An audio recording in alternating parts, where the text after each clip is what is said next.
Welcome in, everyone, to a brand new episode of Audionots, your pop culture palate cleanser.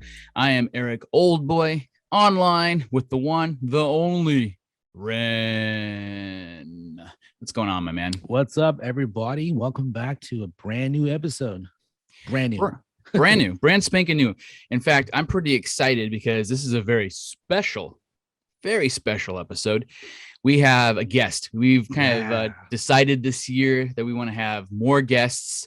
You guys are probably sick and tired just hearing the two of us rant and rave. So we've been having more and more people come on board and share their thoughts and opinions. And we have like a really good guest. So you guys are going to want to hang in there and listen for this guest, because the guest we have coming up is a comic book author. He's a novelist. He's a doctor.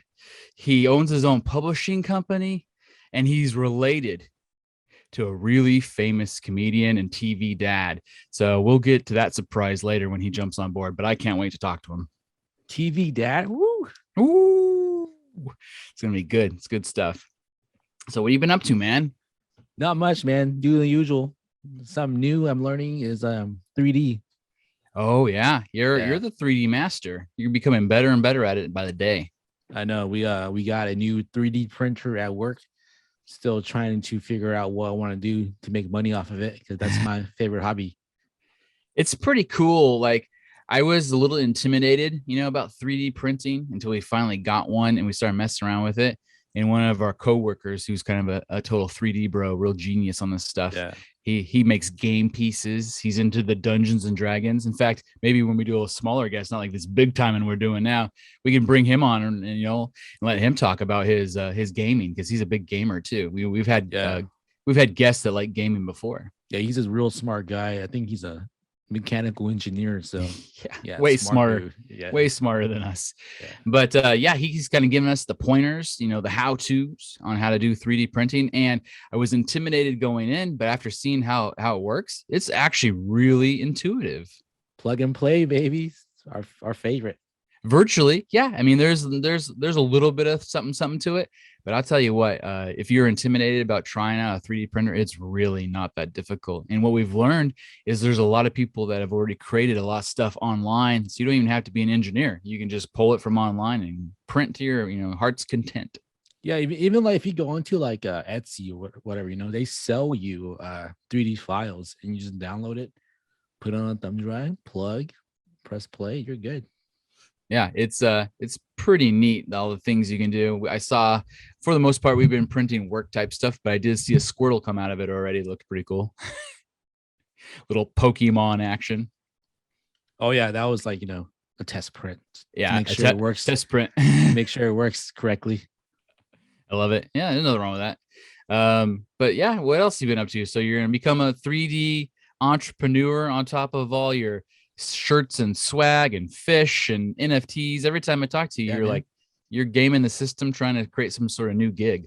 I'm kind of like that one, our guest that's gonna be in, right? We always need something new. And we're like, I know it's gonna be great talking to him, because I think that we're like, how they have in baseball, they have the major league players, and then you go down and you've got like AAA, AA, single A. We're like single A, like entrepreneurs, and this guy's like major league, so it might be kind of interesting to like pick at his brain and get some tips. I mean, he's a smart dude. Yo, so smart. Yeah. Next level smart. Anything else? Have you been up to anything else lately? Not much, man. Just other than watching shows and doing design.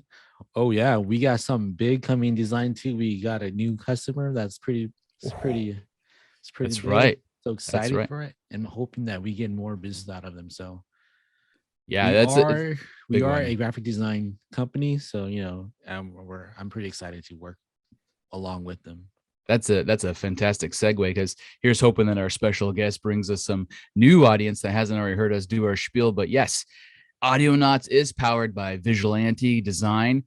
We do all sorts of stuff, so mostly graphics, but we do it logos, and we can do whatever you want on the graphic side of things and make it really, really cool. And we did just land a really big company, and so we still have time. We still have lots of room for other people. So if you mention if you mention, reach out to us on one of our social medias and Vigilante Studios, and when you want to work with us, we'll give you a discount. Just mention Audionots, we'll give you a 10% discount. Yeah, we're that nice. Man, So nice. So nice. I'll say it twice. 10% discount.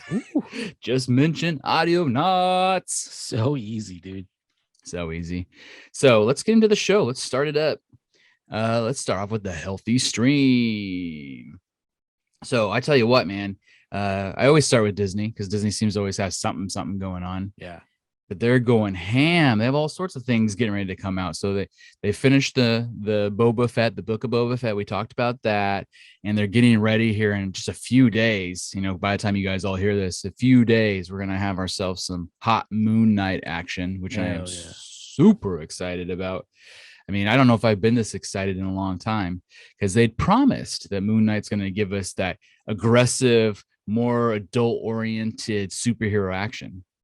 I know, because like I'm afraid that Disney might limit it, So I'm like, oh, please just let it be like, Daredevil or Punisher. Right. And it's still possible that will happen. But in the US, the big thing that happened a few weeks ago is they added all those Netflix shows. Yeah. And so they're not afraid. And they added in the parental controls. They didn't have parental controls before. So that means that hopefully when we go to watch Moon Knight, it's under that parental control area. So we'll know right away if it's going to be good or not. Because, I mean, if they have the Punisher, why can't they have Moon Knight be cool? Yeah, after watching like the trailers and stuff, I'm like, man, I can imagine them making Spawn, dude, because all his like cape effect and all his costume effects that's happening with him. Yeah. Like, that's Spawn, dude. It'd be awesome. So would you, if you're in a perfect world, would you want to see a Spawn television show or a brand new Spawn movie? And we're talking live action. Give me a series, HBO Max. Oh, I wonder so Spawn is owned by Image, and HBO Max kind of has a deal with Warner Brothers, which owns DC. I'm curious if Warner Brothers, do we know who made the last Spawn movie? I don't know. Warner Brothers. If it was, that'd be sweet. Because I feel like it is. I don't know. It could end up on Spawn and Image have had their crossovers with Batman, because I actually have an issue in one of my long boxes of Spawn versus Batman. So it's not unusual for DC to cross over with Image. So maybe it would be something that could end up on HBO Max. Yeah, because you got to tell its story, and I feel like making a show is better than watching just one movie. Yeah, and HBO Max puts out pretty well done TV. And so it'd be cool if they were the ones to kind of hit it and then give us, like you said, like 12 episodes or something, even 10 episodes where they really take their time, dive into the character. We get to know them better, because that when I was coming up, that comic came out because is that Todd McFarlane was the big Spider-Man artist and writer for Marvel. And he got in the dispute. And that's when all the artists say, we're not, you're not letting us keep our own characters. We create a character for you. It's owned by Marvel. We want to create an artist-centric publisher. And then he created Spawn. And I was just young. I was like high school, I think. And when that came out, I was so excited. It was sweet. I know. I love that movie, dude. Like, I watched it again. I'm like, man, this is kind of cheesy, but I still like it. I haven't seen it since it came out. So where can I find it? Where did you just watch it at? Oh, I don't know. I think it was a while back. I'm curious. I'll have to look that up. I wonder, my internet may not be good enough to try that, but I'm just curious on what streaming service I could possibly watch the old Spawn. I did see that Kick-Ass showed back up on HBO Max because I wanted to show Kid Danger. He's old enough. He's almost 17. So I wanted to show him Kick-Ass because I'm like, if you want to see, because he likes Deadpool. I'm like, if you like Deadpool, you'll like this. It's the same kind of violent humor that just cracks me up. It's a kick-ass movie. It's a kick-ass. Not part 2 though. Don't watch part 2. It's garbage. So just part 1. But part 1's pretty great. And Nick Cage. Nick Cage is in it. Can't go wrong. So we got so far off of Disney Plus. We'll pull ourselves back. The next thing you know, we're into HBO Max. Also on Disney Plus are one of the big news items that they put out was they're gonna make a brand new Santa Claus movie. You Remember the Santa Claus with Tim Allen? Hell yeah, I love me some Santa Claus. Santa Claus 2. Do you wait? You like the sequels? Just the second one. Okay. I like the first one and the first one only. And I've been a proponent of them making like a revision of it, because I thought, what they should do now that Tim Allen is kind of old, they should have him fall his ass off the roof and have somebody else pick up the suit. And it sounds like that's exactly what they're doing. So it says here that they've hired, guess who do you know about the story? I think I kind of saw something. I'm not too sure. Okay. So they've hired Cal Penn from Harold and Kumar Go to White Castle to be on the cast, the main guy in the Santa Claus movie. The series follows Scott Calvin as he searches for a Santa replacement on the brink of his 65th birthday. What do you think about Cal Penn as the next Santa Claus? It's I don't know, dude. I feel like the woke culture might like, I don't know, man. I'm all for it. I think it'll be fun. I think that you're gonna have people get upset and they're gonna be like, "That can't be Santa Claus," you know. Yeah, but who cares? Yeah, who cares? For me personally, I don't care. Anybody can be Santa, but I'm just afraid that a lot of people's gonna complain about it. You know. Well, in I mean, you gotta remember, it's all a story. It's all fictional to begin with.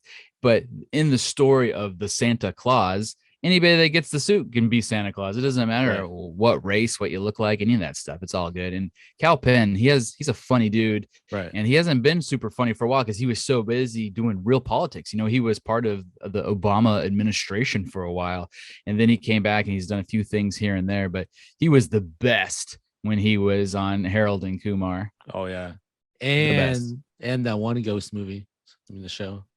Oh, only you like that show. What was that show called? I forget. See, you don't even remember what it was called. You talked me into watching that, and I tried to watch it. It was terrible. Freaking hilarious. Terrible show. Also on Disney Plus, I watched the brand new, also controversial for who knows what reason, Turning Red. A lot of people have given it a lot of hardships and hate on the Twitter sphere, and I'm not sure why. Honestly, I didn't think it was that bad. It was cute. It was a typical, Pixar movie.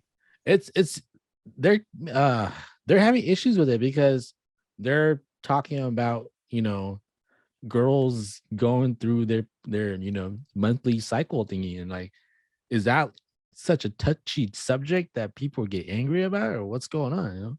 All I can figure is they didn't do a good enough job letting people know kind of what age group that they were talking about. But I would think that the younger kids, most of that stuff would go right over their head anyways.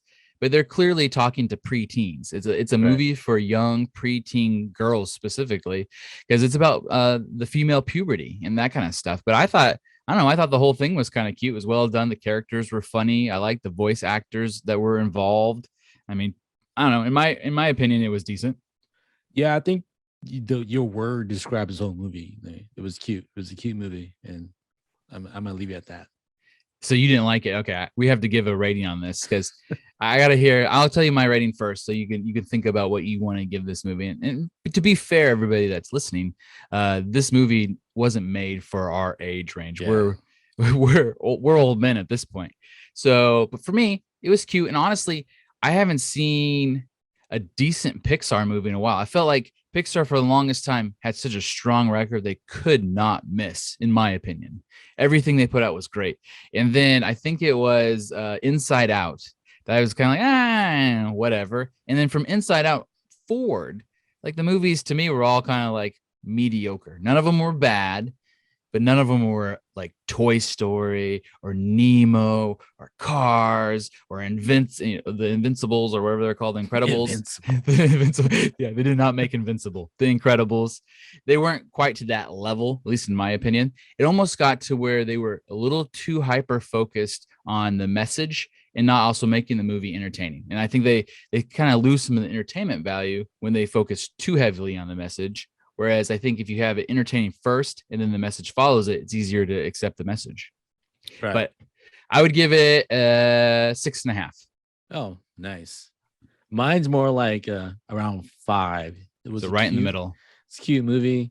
I kind of like if they didn't read, they should have just went red panda, and make that a metaphor for what it really meant, and just leave it at that. Well, I mean, in reality, it was a metaphor, I think, for puberty. Yeah. Even though there was that one scene where it's like, oh, it's clearly menstruation. I'm like, it really isn't. I mean, they had that one part that was maybe, I don't know, too on the nose for some people. Yeah, they're like, but red panda, red. Yeah. Yeah, no, I get it. And I'm not even sure that that's what they were Yeah. trying to do. But it was essentially a little kid Hulk. She'd get upset, and it was her hormones from her puberty that was making her upset. And she had this cool family drawn power where she became a red panda. The only thing that really bothered me is why anybody who had that power would go out of their way not to keep it. It just didn't seem like it was that big a deal. It's the same thing as every goddamn movie out there, man. Society.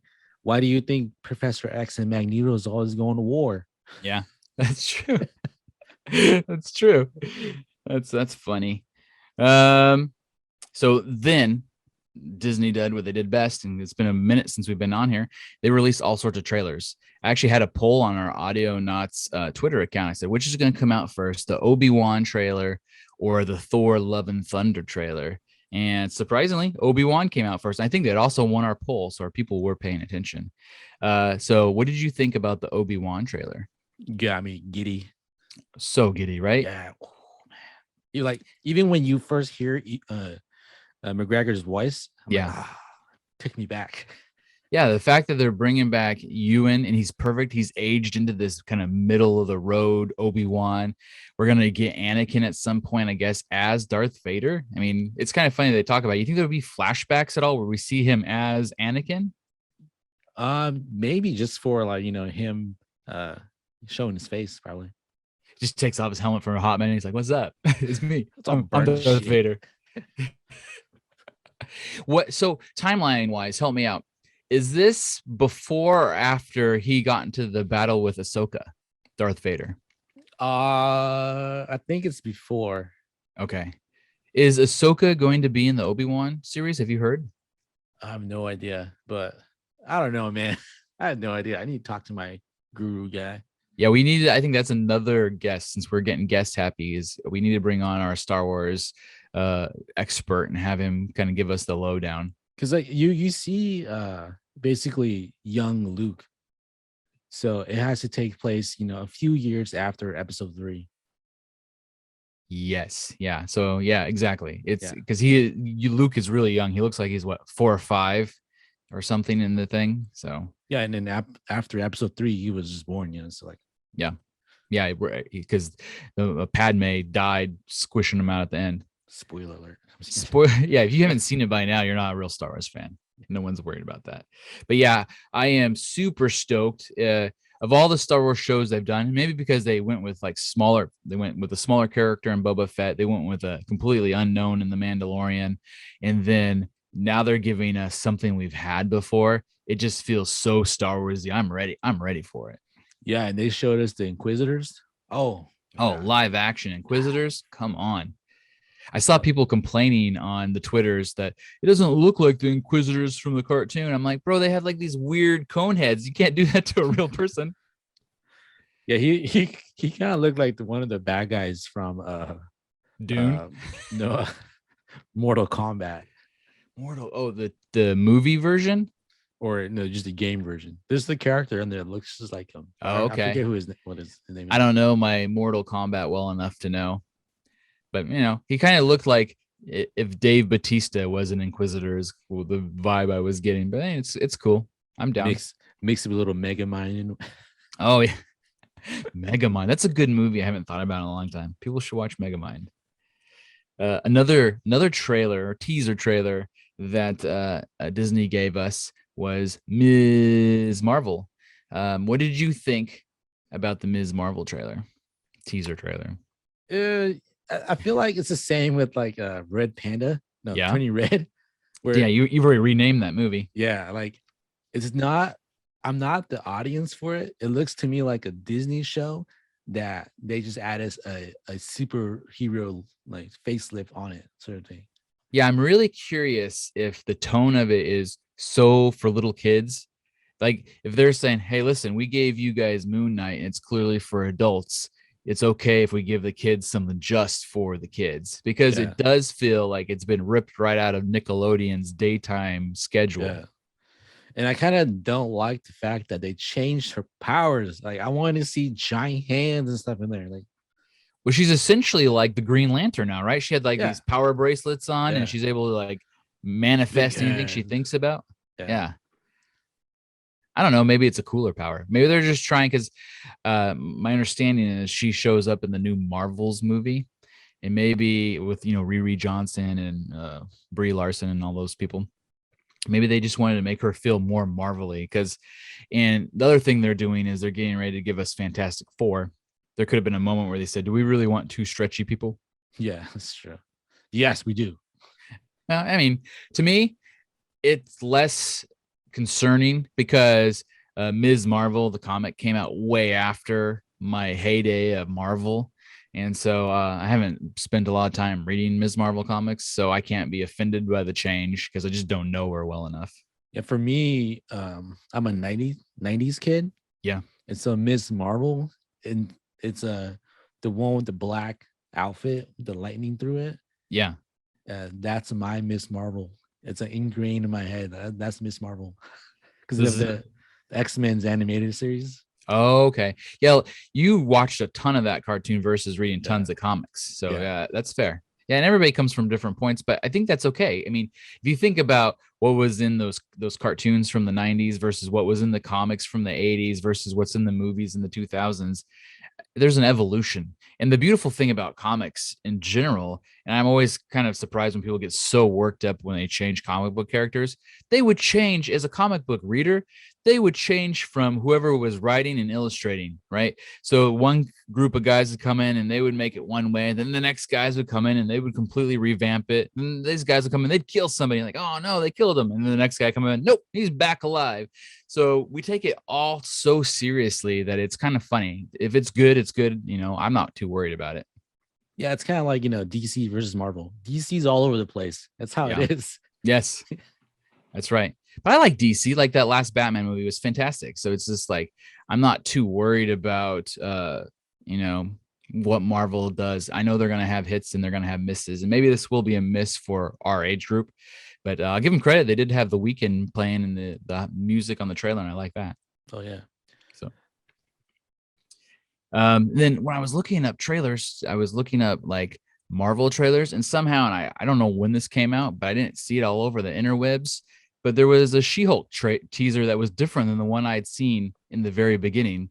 And so I sent it to you before we started it. And I'd wondered, did you get a chance to watch it? I was looking for it and I watched one. Is that the one where she's with Bruce?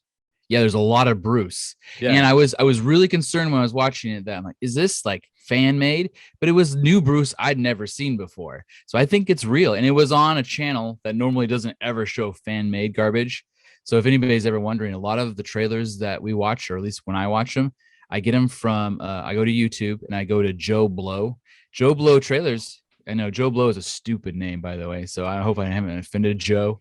I don't know you, Joe, but the name's dumb. But Joe Blow, if you go there, he has multiple channels. So Joe Blow has a movie channel, movie trailer channel. He's got a streaming channel. He's got all sorts of channels for everything, right? Man. Horror movies, whatever. And all he does is review movies and trailers.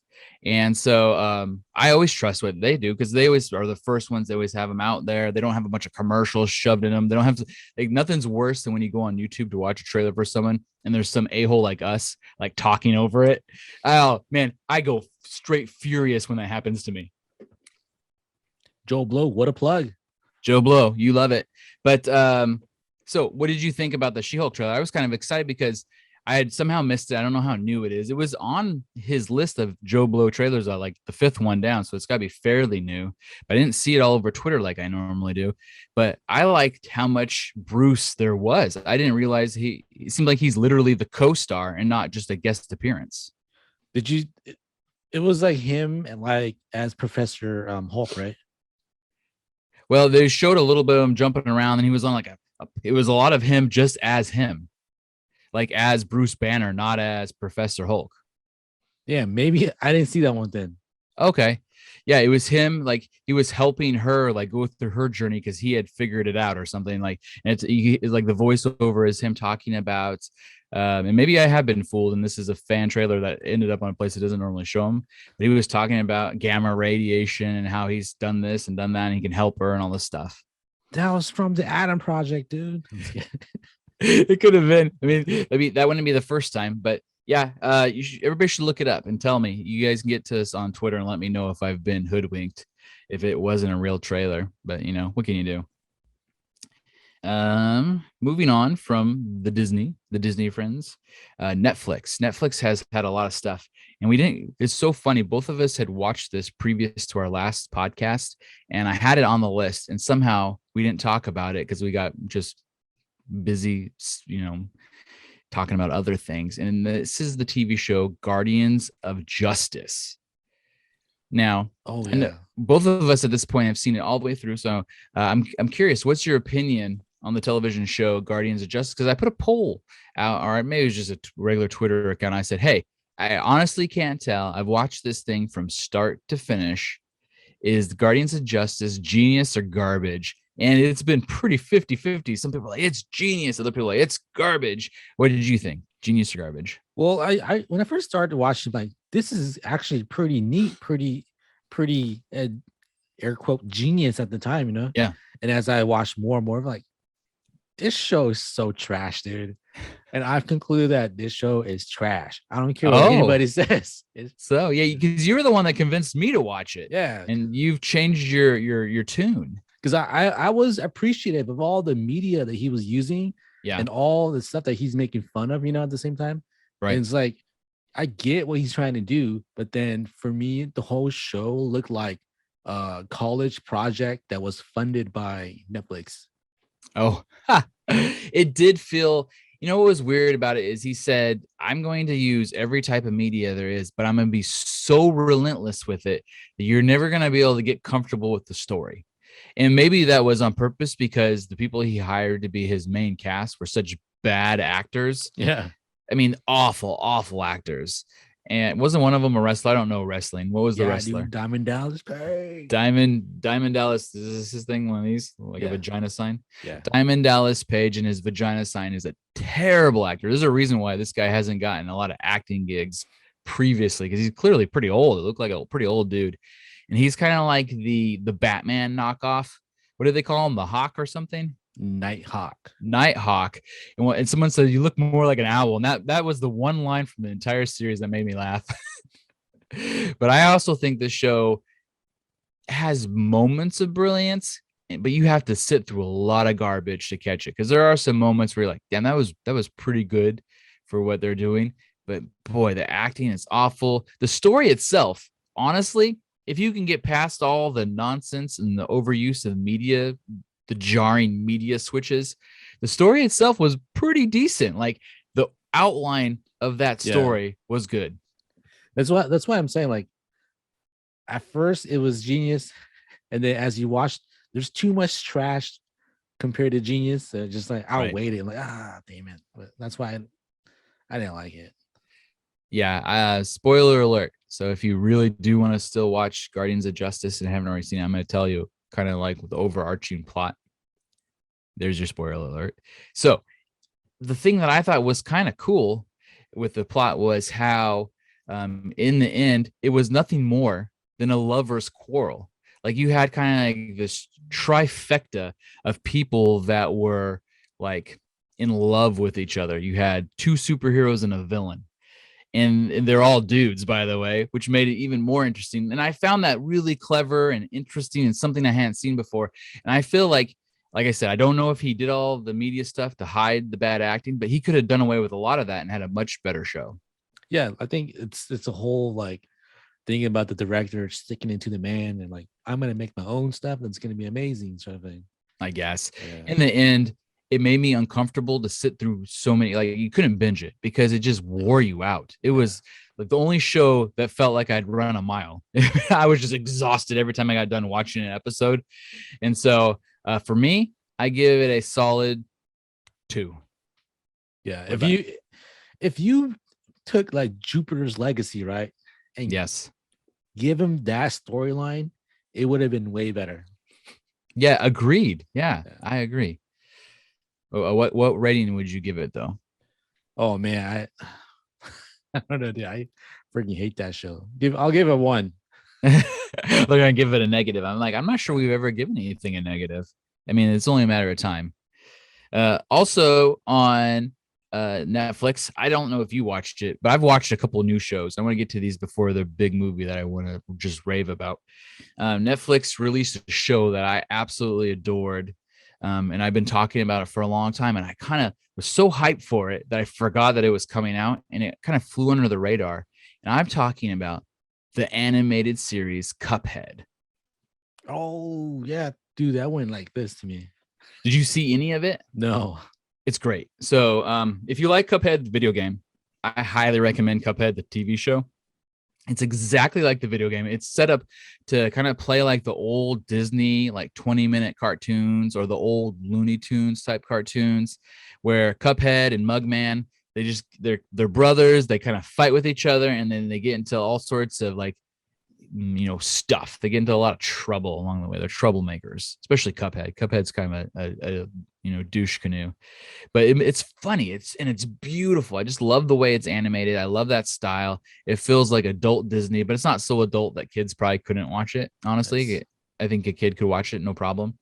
But it does have a running theme where so each episode's kind of a standalone. You could probably pick any one of them and watch it on its own. But there's a running plot line where the devil, which is a big part of the video game, is you're trying to defeat the devil and get your soul back. This one, the devil's trying to steal his soul at the very beginning, and he manages to stop him. And so the devil's like, well, you still owe me that soul. So every episode, every couple episodes, he tries to get his soul and steal Cuphead's soul. Nice. Yeah. So, I mean, it's good for kids unless you're like really anti-devil stealing your soul, which maybe you are. I don't know. Who am I to judge? So I would give, go ahead. It's kind of like a Final Destination in a way where like you're supposed to be dead now. Death is following you because you owe me a death.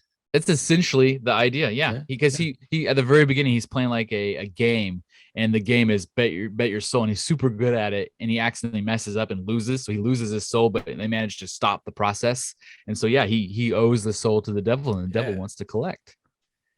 But I give Cuphead 8.5. I really liked it, and it should be noted that I am extremely biased.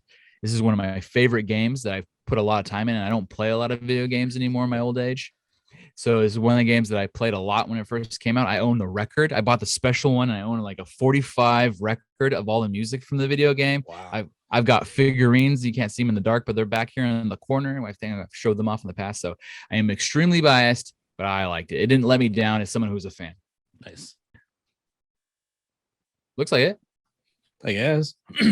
Yeah, okay. You might want to have a third link ready to go. Yeah, I'll make another one. Okay. I already sent him a link to this. To this one? Yeah. In case he does join us, Got it. All right. So here we go. I just finished about Cuphead. Yes. All right. So also on Netflix is a show that I kind of randomly came across. I wasn't even looking for it. It was like once I finished watching Cuphead, it was like, you might also like this brand new show. And it has a guy in it that I really dig. Do you know Will Arnett? Yes. Yeah, Job from Arrested Development. Same. He's got a brand new show on Netflix called Murderville. And it's really kind of clever. Not all the episodes work. So the concept is simple. Will Arnett plays a detective, and he invites a celebrity guest star on each episode, but they're not given the script. And so they've already decided we're going to like let them do the detective work with Will Arnett and talk to 3 suspects. And then at the end of the episode, the celebrity needs to have paid enough attention as they're playing a detective to suss out who the murderer was. And so that's what each episode is like. So they had to find out who did it. And it's really funny. And the way it works comes down to the celebrity that they've chosen. So some celebrities are clearly better than others. Off the top of my head, I thought that Conan O'Brien's episode was pretty good. Nice. They had the girl from Schitt's Creek, the sister, but her episode wasn't that good. She was trying so hard to like figure out the like who murdered who, that she didn't play along and she wasn't funny. So there was kind of hit and miss that way. But the best episode, if you were going to give this show a shot and only watch one episode, because they're all standalone, you don't need to watch more than one of them. If you're only going to watch one episode, you need to watch the Kumail Nanjiani episode. You know, it is amazing. It is so funny. He's good. Will Arnett's funny through all of them, but the two of them together just work so good. That episode killed me. So if you just want to watch a half hour, really funny stuff, I give that episode a solid like 9. The rest of them I give like a 4 or 5. It just depends. He's a dude from Eternals, right? In Silicon Valley. Yeah, he's the funny guy from Silicon Valley. They got all like jacked for the Eternals, even though they never had him take his shirt off. I know. It's like, dude, you got so buff and you don't even get to take your shirt off. It's crazy. Maybe he like thought he was, and like, I did all this workout for nothing. I've been getting ripped for no reason. So yeah, either way, I recommend that particular episode. The rest of the episodes they're okay. But last but not least, on Netflix came a movie. You know, Netflix is pretty hit and miss with their movies, and I'd say more misses than hits. But this one, man, I loved it, but I also am very biased. It starred my only man crush, Ryan Reynolds, in The Adam Project. What did you think about The Adam Project? Adam Project, best movie Netflix made. Hands down. I completely agree. It was so good. Like, this is a movie that, like, most of the time when I watch a Netflix movie, I finish just saying, well, that's not bad. I didn't have to pay for it. I already paid for Netflix. This movie, I would pay money to see it in the theater. In fact, I'm going to go as far as say it's a top 3 Ryan Reynolds movie. Wow. Well, yeah. Well, I spent a weekend. Yeah. Went back to back Ryan Reynolds, Sean Levy. So Free Guy. Free Guy. Yeah, and then Adam Project. And I love them both. Like, God damn, so good. It makes you excited once you hear too that the two of them are teaming up a third time for Deadpool 3. I know. But yeah, I highly recommend the Adam Project. They do time travel, but they kind of have fun with it. The way it works is, if you think about it too hard, like all time travel doesn't make sense. That's why I hate it. Well, but they address that right away. Well, like, aren't you kind of effing up the time continuum? And he's kind of, I don't care. So they just keep going. It also stars all sorts of Marvel people. Yeah. It's got Mark Ruffalo. So we got the Hulk in it. We got Gamora in it. I mean, it was just Elektra. That's right. It has Elektra. You're going to go back to the old Ben Affleck Daredevil. I'm just used to her selling me credit cards at this point. But yeah, she's my least favorite actress in the movie. But I really, really dug this movie. Yeah, I was telling the wife that this is a sequel to 13 Going on 30. No, that's a good one. I was like, oh, it's so good. No wonder the chemistry is so good. It's genius. Yeah, it really could be. And I went on Twitter. I said, clearly, Ryan Reynolds wants to be in Star Wars, because you said you watched 2 Sean Levy. Yeah. And homie was breaking out the lightsaber. Woo, hit my thing. Shoot. He's breaking out the lightsaber in both movies. And so it's only a matter of time before he convinces the powers that be that he should be in Star Wars. I mean, one of them, he actually wielded a lightsaber. Yes. And this one, though, they called it a lightsaber, even though it wasn't. Yeah. I love that kid, too. They did such a good job on the casting of that kid. He legitimately looks like a young Ryan Reynolds. And acts like him, too, with the smart mouth that he is. Oh. I was watching something. There was it was the kid. He was a huge Ryan Reynolds fan himself, and Ryan Reynolds posted on one of the social medias him kind of doing a selfie where he's recording the kids in the background, and the kid does the opening dialogue from Deadpool verbatim so perfectly, and Ryan is just cracking up because the kid's like swearing up a storm. Yeah, it was good. I recommend that too. Yeah, when he's like, I like your mouth mustache. No, mouth mullet. Dude, God, I was laughing out loud. So funny. Yeah, great movie. Highly recommend it. It's like Ren said, it's the best original on Netflix. I give it a 9. Yeah.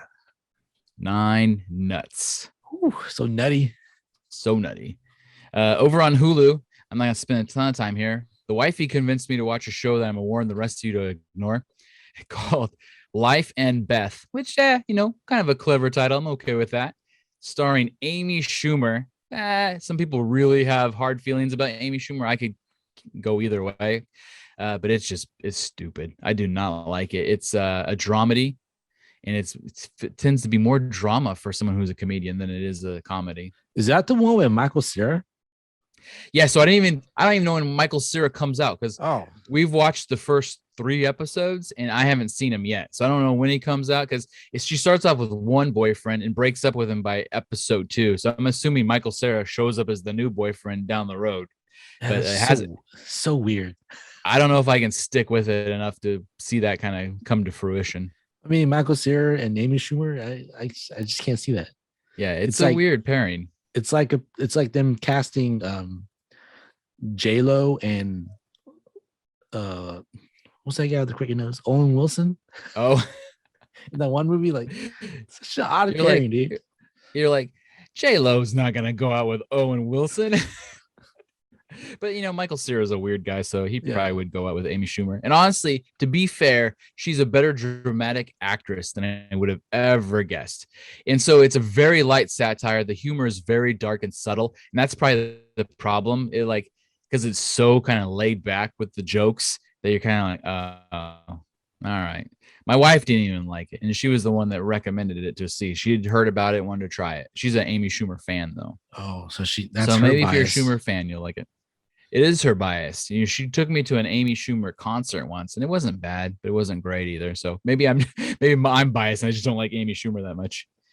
Over on Amazon Prime, The Boys gave us Diabolical. Is the cartoon animated series based off The Boys. It's an anthology, so each episode kind of stands on its own, and kind of like Murderville, for me at least, The Boys Diabolical was very hit and miss. What did you think? Yeah, I think after watching Diabolical, I've concluded that I'm not a anthology fan. So you don't like having a new story every episode? Yeah, I feel like it's just too short, and I can't get anything out of it in that like 20-25 minutes. It's just not enough. Yeah, I thought many of the episodes were okay. I thought some of them were downright stupid. Like I really did not like the one where the girl can turn the poop into like people or something. I don't know. The animation style was cute. I like Aquafina. I really like Aquafina, but that episode just wasn't for me. And potty humor doesn't bother me. It just wasn't funny. The episode I liked the most personally was the one with the kids that get like dropped. They get the powers, and the parents are like, oh, this sucks. They have stupid powers, and they dump them off at like an orphanage. That one I really liked, because that was done by the Rick and Morty folks. Yeah, that one's the only good one in there. If you want to watch it, watch that one. Yeah, because they stand alone. You don't have to watch the rest of them, and you won't miss anything.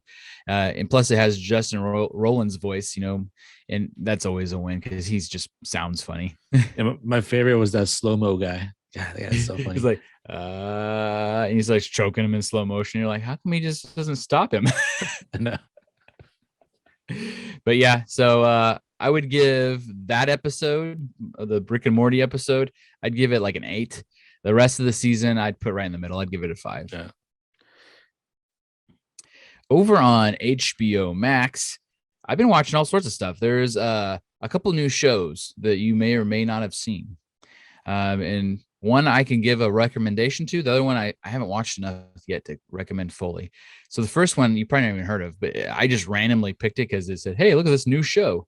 It's called Our Flag Means Death. What kind of title is that? It's about pirates. Oh. Yeah. So I thought, well, this must be some sort of like English comedy that's come to us overseas from Great Britain or something. And it does have a lot of people speaking, with their Queen's English accents. However, there are a lot of American actors in too. And when I did a little research, turns out it's made by an American writer and producer. But Our Flag Means Death is about the gentleman pirate. So I think his name is Steed or something. And it's based on a true story. And this is what makes it funny as hell. So it's a comedy. It's a half-hour comedy. And most of it takes place either on the pirate ship or on like islands and things like that. So the story goes that this Steed character was a real like Englishman, fancy dancy guy, right? and he got bored with life. And he was like, even as he became an adult, he's like, man, I wish I was a pirate. I just want to be a pirate. So this guy up and leaves his wife and kids to become a pirate, takes all the money, sells his stuff, takes all the money, buys a ship, hires a crew, and decides to become a pirate. But he doesn't know anything about being a pirate. And he's really fancy. And he's not like the dirty pirates of the time. And this is a 100% true story up to this point. And so then they decide to have their fun with it. And this is the part you're going to like that might interest you, that might pique your interest, is it also stars Taika Waititi. Ooh. So our friend Taika shows up as Blackbeard. Oh, he plays Blackbeard? He plays Blackbeard. And so the main character, Steed, is played by the actor Rhys Darby. And you're going to know him as the guy from Jumanji. Remember the Australian guy? He's been in a lot of things, but I think everybody knows the new Jumanji. He shows up at the beginning to tell the characters what they need to do to win the game. He's the main fancy pirate. It's got Taika Waititi as Blackbeard. It's got Hodor. Remember Hodor, that dude from Game of Thrones? He's in it as one of the pirates. It's got Joel Fry from Cruella. He's in it. You'll recognize him right away. It's got Nat Faxon. He's also a funny guy that's on Roseanne, or what is it called now? The Connors. It's got Leslie Jones. You know her from Saturday Night Live. Saturday Night Live. It's got Fred Armisen, also from Saturday Night Live. It's got Nick Kroll was in it. Christian Shaw, you know, the voice of the bunny-eared girl from Bob's Burgers, Louise. So it's got like lots of comedians in it. But the basic concept is the fancy pirate wants to be a pirate. He accidentally runs into Blackbeard. They think they're all going to die because Blackbeard's the baddest around. But Blackbeard's sick of being the baddest around, and he wants to become fancy. So they cross paths and become buddies, as one of them wants to steal the other guy's abilities. So he wants to become a pirate. The other guy wants to become fancy. So they're trying to help each other. It's really funny. It's stupid funny. So it's right up there. I don't think it's as funny as some of Taika's stuff, like What We Do in the Shadows, but it's that same type of humor. So if you like that, you would like this show. It's kind of like, yeah, that's so Taika, you know, sort of thing. Yeah, that's so Taika for sure. Yeah. So I personally recommend Our Flag Means Death. I watched the whole first season. I binged it on like a Sunday morning, and it was good. Good stuff. Nice. The other show I've been watching on HBO, I've only seen the first episode, and it was okay. I was excited, but I'm not sure yet. It's called Winning Time: The Rise of the Lakers Dynasty, and it's made by Adam McKay. You know, he's the one that made all those Will Ferrell movies that were really good. And it stars what's his face, John C. Reilly as Jerry Buss, the guy that buys the Lakers and runs it. And it runs through the Magic Johnson, Kareem Abdul-Jabbar years. Yeah. But it has so many gimmicks, kind of like the show that we didn't like on Netflix, but not quite as bad. It has a lot of like gimmicks to make you feel like it's the 80s. A lot of them's looking and stopping and talking right to the camera, like, hi, this is what's happening now. And it's almost too much. I feel like if they would have just let the story play out, it'd be better. Because the wall, damn. Yeah, they break the fourth wall constantly. They keep changing the type of film, so it looks like grainy 80s, and it's like this weird like film flipping around. And I don't think they needed any of that. Maybe a little bit, but the story seems good enough. The acting's amazing that they didn't need all this extra stuff. Right. So I'll keep giving it a few more episodes to see if it kind of evens out. But I'm 50-50 on the first episode. Yeah, I haven't watched it. The only thing I watched was HBO Max. I finished Euphoria. Oh yeah, and what did you think of that season? Man, the finale was insane. This is because of Fez and Ashtray. Man, those are the two best characters. All the other people I could care less about. Ren and I were talking offline about Fez and Ashtray. And I'm like, man, I really like these guys as actors. We talked about how one of them should be in the Batman movie, not as Robin, but as Damon Wayne, man. Damon Wayne. This kid's perfect. Awesome. Yeah. He's a great actor. But I looked up the guy that plays Fez, and his real name is Angus Cloud. And he is exactly like the character in the show. The guy's not acting at all. This is what he is. It's hilarious. Yeah, but that one scene at the end, man, that was straight up just like acting. Yeah, when you watch Ash, get out, dude. He's like, don't do it, don't be stupid. Oh my god, so good. I love that show. So everybody should definitely watch Euphoria, if not for the nudity, for the amazing plot. There's lots of plots. Lots of plots, man. It was all like dude plots this year. The first season it was all lady plots. The second season was all dude plots. So it depends on which plot you're there for. We'll take a quick switch, a quick break, and on the other side of the break, we're going to talk about our tasty trailers, and I think talk with our guest. Need affordable graphic design? VisualAntiDesign.com should be your first stop. High quality work at low prices. Perfect for every need from corporate to personal. Visit VisualAntiDesign.com now and request your free quote. And for a limited time, mention Audionots for 10% off your first project.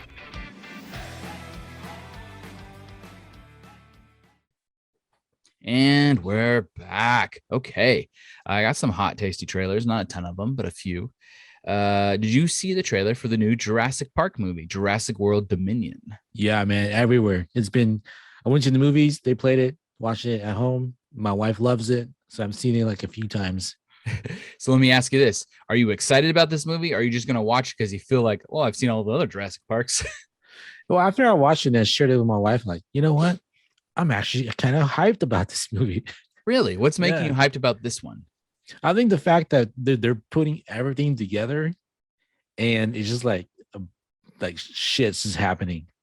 Yeah, there's a lot. They brought back all the OG characters and the new characters. My only fear is they're going to do us like Transformer did us. Transformers just continually kept getting worse because they kept trying to do more and more. And more. In the last Jurassic Park for me, or Jurassic World, whatever they call it now, I didn't really care for that much. And I really like Chris Pratt. I'm a Chris Pratt guy. But yeah, so we'll see. I'm 50-50 on whether this is gonna be a good movie or not. It's gonna be dope. Tell you right now. Well, there you go. We'll see. We'll see which one. I can't wait to come back and have him say it was exactly like I thought. Or like, man, I was wrong. One of us will be wrong for sure, and that's always kind of fun. It comes out June 10th, by the way, in theaters near you. Because we're back to that. We're finally, by the way, in Oregon, we're finally mask free. Yeah. We're back to as normal as we're gonna get for a bit, I think. Yeah, I've been going to movies left and right. Yeah, I know. The Batman. You went. What else did you go to? Anime. Oh yeah, anime movies. I've only been to the Batmans, and it was kind of weird sitting in the theater without a mask on. I'm like, that's cool, and I made it. I survived. It's been at least 2 weeks since I saw it. I feel like I've been to more anime movies than regular movies for some reason. You think that's just because there aren't very many regular movies right now still? Or not like regular movies, but good movies that I want to see. Yeah. I'd go, honestly, if the theater, the local yokel theater said, hey, we're showing the Adam Project, I'd go back and see that in the theater. Big screen. That's how nerdy I am. My next trailer stars the one, the only, the magnificent Nicolas Cage. And Nicolas Cage, man, is hit and miss. We talked last episode about that movie Pig and what a piece of garbage that movie is. This movie, though, looks to me like Nick Cage's new sweet spot. You know, he had a moment where he was a good dramatic actor. He had a moment where he's an action star. He's done comedy hitting there and here. But now it's just him being the most Nicolas Cagey he can be. And we're talking about The Unbearable Weight of Massive Talent, starring Nicolas Cage and Pedro Pascal. What do you think about this trailer? Dude, like, this is what Nick needs to do. Like, kind of makes fun of himself at the same time is brilliant too. I almost wish it was a TV series. Remember that Van Damme TV series? Oh, yeah. Where he played himself? I feel like this could be that. So it would have been really cool if it was a show. But yeah, essentially, Pedro Pascal is some rich guy that wants Nick Cage for his birthday. Nick Cage shows up, immediately starts talking smack to Pedro, not realizing he's the guy that paid the bill. And then they become friends, besties, man. They end up in some sort of adventure where everything's going awry, and it's very satire-y and silly. And I think I'm all in because we're getting full-blown massive Nick Cage. Yeah, it's kind of the one thing that got me laughing was like, I gotta kill you, but I love you. I even laughed at the dumb scene where they're trying to climb over a wall, saying they're not gonna make it, and then they realize they can just walk around the wall. It was so stupid, but it worked. Yeah. I'm like, okay, I'll watch this. Yeah. The Unbearable Weight of Massive Talent comes out on April 22nd. In my last movie, my last tasty trailer is one that you actually said, "Hey, are you going to talk about this movie?" And I hadn't seen it or heard of it when you said it. And I ended up seeing it for the first time because I forgot. You told me to watch it, and I completely Right. forgot. I ended up seeing it at the trailer for Batman, or when I went to see Batman, it played in Right. front of it. Movie looks dope as hell, and I'm talking about Bullet Train. Told you, Bullet. man. It's like John Wick on a train. I'm like, well, I'm all in. Did I tell you John Wick on a jet in a train in Japan? Yeah, it's exactly what it looks like, and it's pretty great. I'm glad to see that Brad Pitt's back and he's going full action mode. Yeah. I'm down for this movie. I can't wait. It's like what's in the luggage? Yeah, what are they all fighting for? I guarantee Yeah. you it's gonna be some kind of weird and silly. It won't be what we expect, but I like that. I like those kind of movies. I like when it's kind of like dark comedy mixed with action because it's definitely funnier looking than John Wick is. It'd be kind of funny if it's like some kind of Gwyneth Paltrow stuff like that. Her candles in there or some shit. It's a goop candle. God damn, dude, that'd be so funny. That would be funny. That should be the parody that ends up on like SNL or something. Yeah. You know what else I saw though? I just thought of that I was going to tell you is I saw The Kingsman. Have you ever seen that movie, The King's Man? Oh no, I see it on HBO, but I never watched it. Don't. It's nothing at all like the first ones. Like I really like The Kingsman, King's Man. I always make it sound like I'm saying it wrong. The prequel to the Kingsman movies, and I really did not like this movie. It was long-winded. It has a completely different tone. It doesn't have the main kid, who's the best part, I think. Right. It's like all new actors. I genuinely did not find it that great. So you can watch it if you're into it, but if you only like it because you're thinking you're watching a Kingsman movie, it's nothing like it. It's almost like they slapped the title on a different movie. Did you watch the deleted scene of Batman? No, I heard about it, but I haven't clicked on it yet. Is it cool? Yeah, well, the reason why I really like this Batman is first the story, the dialogue, and the acting. And this 5-minute scene was all of it. I'm like, God, it's so good. And the Joker that they're giving us is going to be the guy Druig from the Eternals, right? Yeah. So this is him talking to him, Batman because talking to Joker. That's kind of cool because we really didn't see that in the movie. Yeah, well, I'm glad that they didn't put this in the movie because it basically spoils the whole movie. Oh, really? Yeah. Interesting. Okay, I'm gonna have to go when we're done. I'm have to go watch it. Yeah, because it's not like a deleted scene that takes place at the end. It's more like in the middle. Oh, weird. Yeah. Okay. Very cool. Well, I don't think we even talked about it. What did you think about the Batman? Because did we talk about this last episode?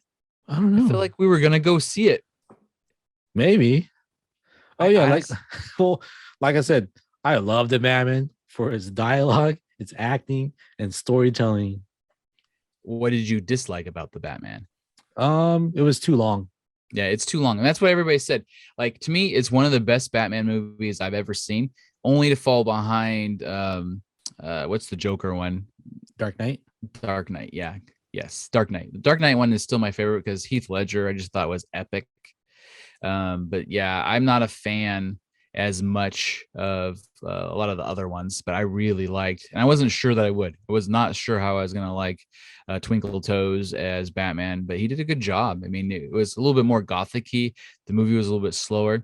When I was done, all I kept telling, because I took my son and his friend, I'm like, you guys, if you like this movie, you guys got to see the movie Seven. So for anybody else out there that's listening and that's young and hasn't seen Seven, another great Brad Pitt movie, Seven is this movie, but before this movie existed. I mean, the Batman borrows so heavily from the thematic views and styling of Seven that if you guys go watch Seven, you're going to love it. But don't look it up because it's been out a million years. The ending's incredible, and we wouldn't want to spoil it. Right. Yeah, I think for me, it's just some of the scenes were just dragging too long. Like when he like steps out of the shadow, for example, it's like, Go. Who's that? Go. They want to show you like the creepiness of this boots, but I'm like, dude, that's so slow and so long. Like, cut it.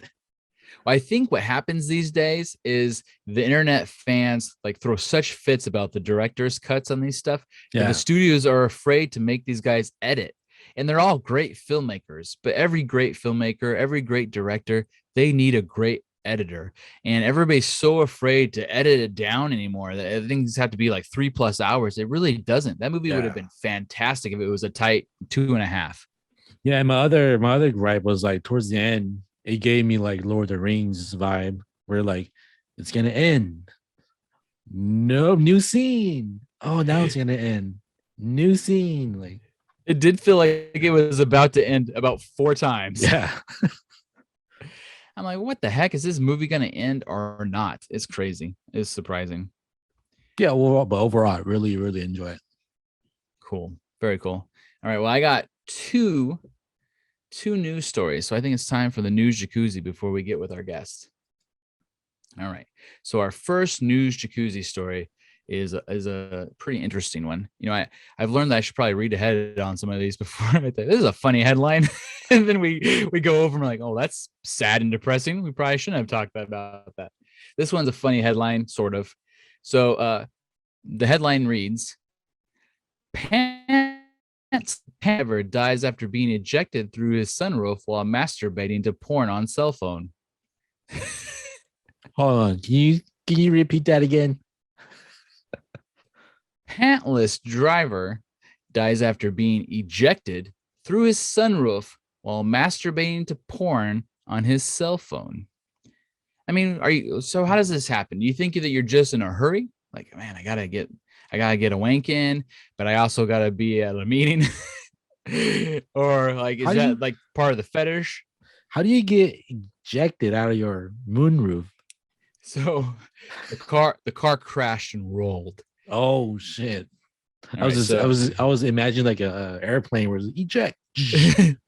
No, it was more of a spiral thing where it shot him out the side and when the car was maybe upside down. So Clifford Ray Jones, 58 years old, died instantly when his car crashed in Detroit. Police had attended the scene, found that he was naked from the waist down. He was thrown through the roof of the car when it rolled over on Sunday. Police believe Jones was watching a pornographic movie at the time. Wow. Like, wow. I don't even know what to say.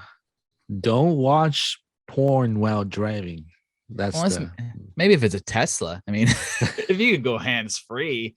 The really curious thing is like at least keep one hand on the wheel or at least your eyes up. I mean, you can't do all of it at once. I mean, well, because he has to hold his phone while watching and do the motion. So I guess no hands. Well, you need like a phone clicker, you know, you click it in there for like your maps or something. It's being held up on the dash or something. I don't know. It's like, what was going on with this guy that he couldn't say, you know what, I'm going to do this first, then go out, or I'm going to go out, then do this. He's like, no time. I got a wank on the way. That's like putting my multitask skill to shame, dude. Yeah, that is legit multitasking. One makes me wonder if like he was going to go to a date. Maybe he had a hot date and he thought, okay, this is the date where that's going to happen. I got a pregame, you know, I got to get one out of the chamber so that I don't get too excited before the date happens, because that would be a real miss, right? You show up with the date, you're like all excited, like, oh man, I'm so sorry. Nobody wants that. You're shaking your head because you know it's true. We've all done it. Yeah. Especially when you're, well, he's not young. I say when you're younger, maybe at 58, you shouldn't have those issues.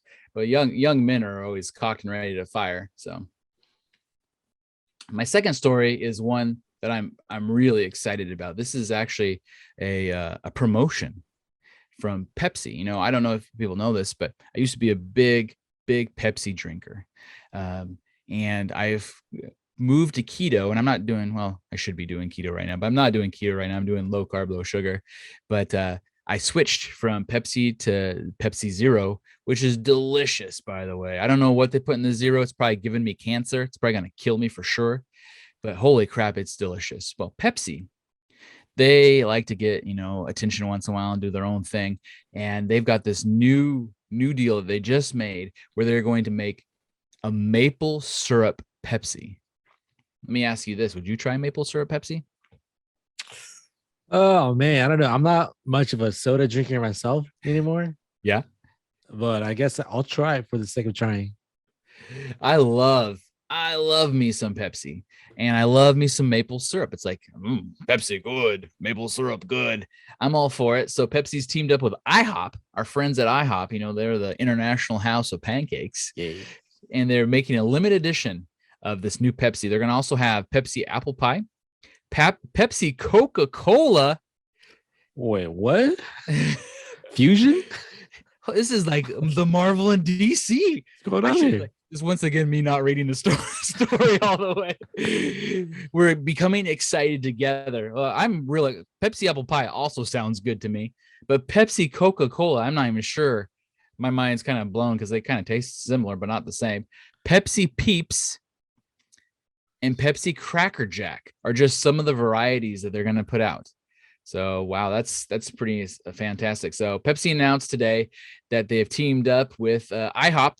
The new soda won't be available in stores. And oddly enough, it won't even be available at IHOP. Instead, you have to be a listener of Audionots. No, I'm just kidding. I wish. We're not quite that influential quite yet.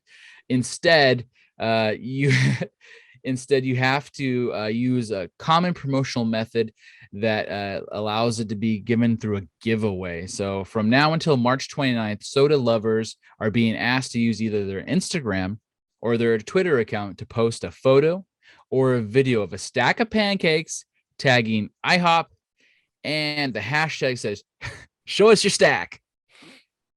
You know, there's going to be somebody that takes over that hashtag. So kids, be careful when you go to see what show your stack is. I don't know if that Pepsi and I have thought this through, but also you need to do plus Pepsi sweepstakes. So you put all that in there, and if they like your photo, assuming you're not showing something nasty, you're not going all euphoria in your Twitter or Instagram post, you may win yourself a case of this delicious Pepsi maple syrup cola. And I'm all for it. I'd buy it. If it's a sixer, I would drink 5 and save 1. That's all there is to that, for sure. Damn. You got 5 days. 5 days. Well, it's plenty of time. I mean, here's the key to any kind of contest, kids. If you want to try to win it, and you know what's online, which everything is anymore, you want to be one of the last ones to do it. You want to be fresh in the minds. You know, these are just people too. There's some poor marketing sucker like Ren and I working over there that has to look at all these stupid posts. You want to be one of the last ones they saw, and then they're gonna be like, yes, this guy, Eric Oldboy. He likes it. He talked about it on his podcast. I think we need to give him some of this really sugary, sweet drink. We'll give him diabetes, but he'll love it the whole time. It's what we call recency bias. Recency bias. That's right. Absolutely. Fresh on the mind. My fave. Yeah. So I see here it's being operated by Chief Marketing Officer Todd Kaplan. So Mr. Kaplan, make sure to make me a winner, and we'll all be happier for it. We'll drink it live. Next podcast. We'll do it live. Do it live. All right. Well, that's it. That's all I had. So I think that we'll take a pause here, and we'll bring on our special guest. It's going to be exciting, guys. You're going to love it. All right. We're finally joined by our mysterious guest, and I am so excited for everybody to meet this guy. I'm introducing to you all Braxton Cosby. And Braxton Cosby, you are the owner of your own publishing company. Is that right? Yeah, my wife is the owner, and okay. I'm the CEO. So I just do all the muscle. I'm the muscle. She's the brains. kind of. That's great. I mean, that's the perfect combination. You know, a strong wife and husband team cannot be beat. That's for sure. Absolutely. I'm impressed by, I was looking you up. So I said, okay, I heard about your company, your Star Child Comics, which is super cool. We see the poster right behind you.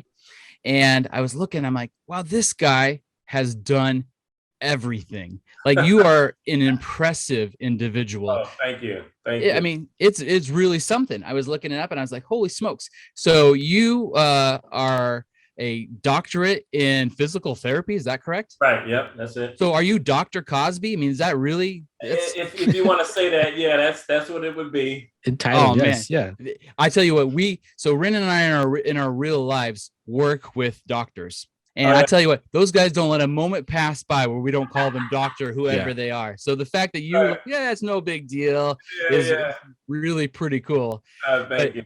You are a novelist. How many books have you written? 16, actually 17. I released my 17th novel this year. 17 Wow. books. And now you're a comic book writer as well. Right.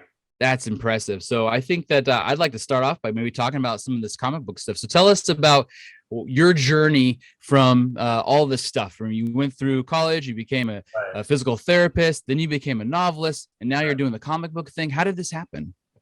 It was crazy. I was in PT school at the time, and I'm getting all this information, all this knowledge, and then I got out of PT school and I started working in the field.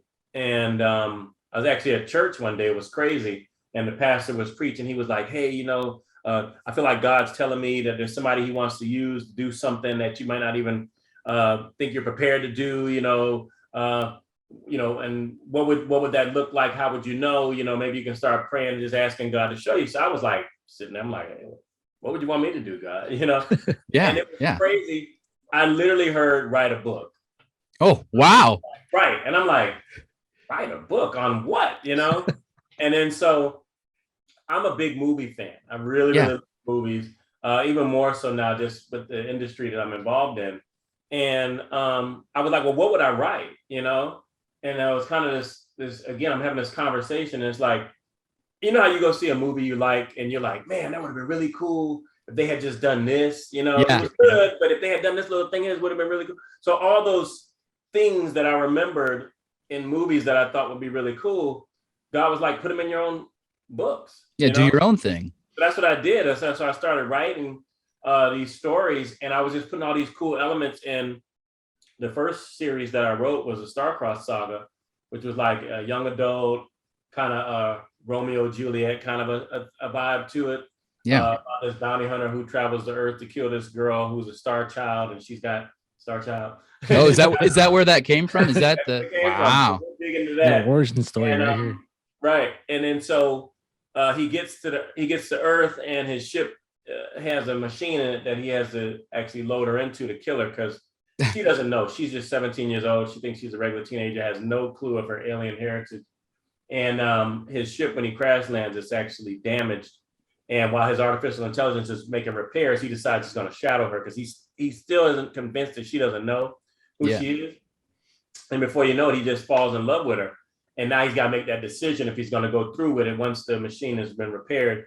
And then he's got like the weight of the world where he's from is like, you got to go through with this. These star children are dangerous. When they get their powers, they could destroy galaxies, kind of a thing. Oh, yeah. He got his father, who's the king on his planet, is like, hey, son, if you don't do it, we got to come take you out too, kind of a thing. So that was the whole gist of the first book. And so I put all these cool things in. I was using technology that I learned from physical therapy, like electromagnetic energy and things like that, like, just to make it authentic. I didn't want to do lasers. I didn't want to do, obviously, lightsabers and things like that. I wanted to make real authentic type of science fiction, so it'll be fresh for people to read. I love that, because I love it when science fiction has that reality portion of it, because then you can imagine more. It makes it feel more real, even though there's something very special happening. Right. And that's what was crazy, because I went and I did, I'm one of those people, if Nat Geo is showing something on stars and planets, I look at it. It's like, it's always fascinating, just the scope and size of our universe is ridiculous.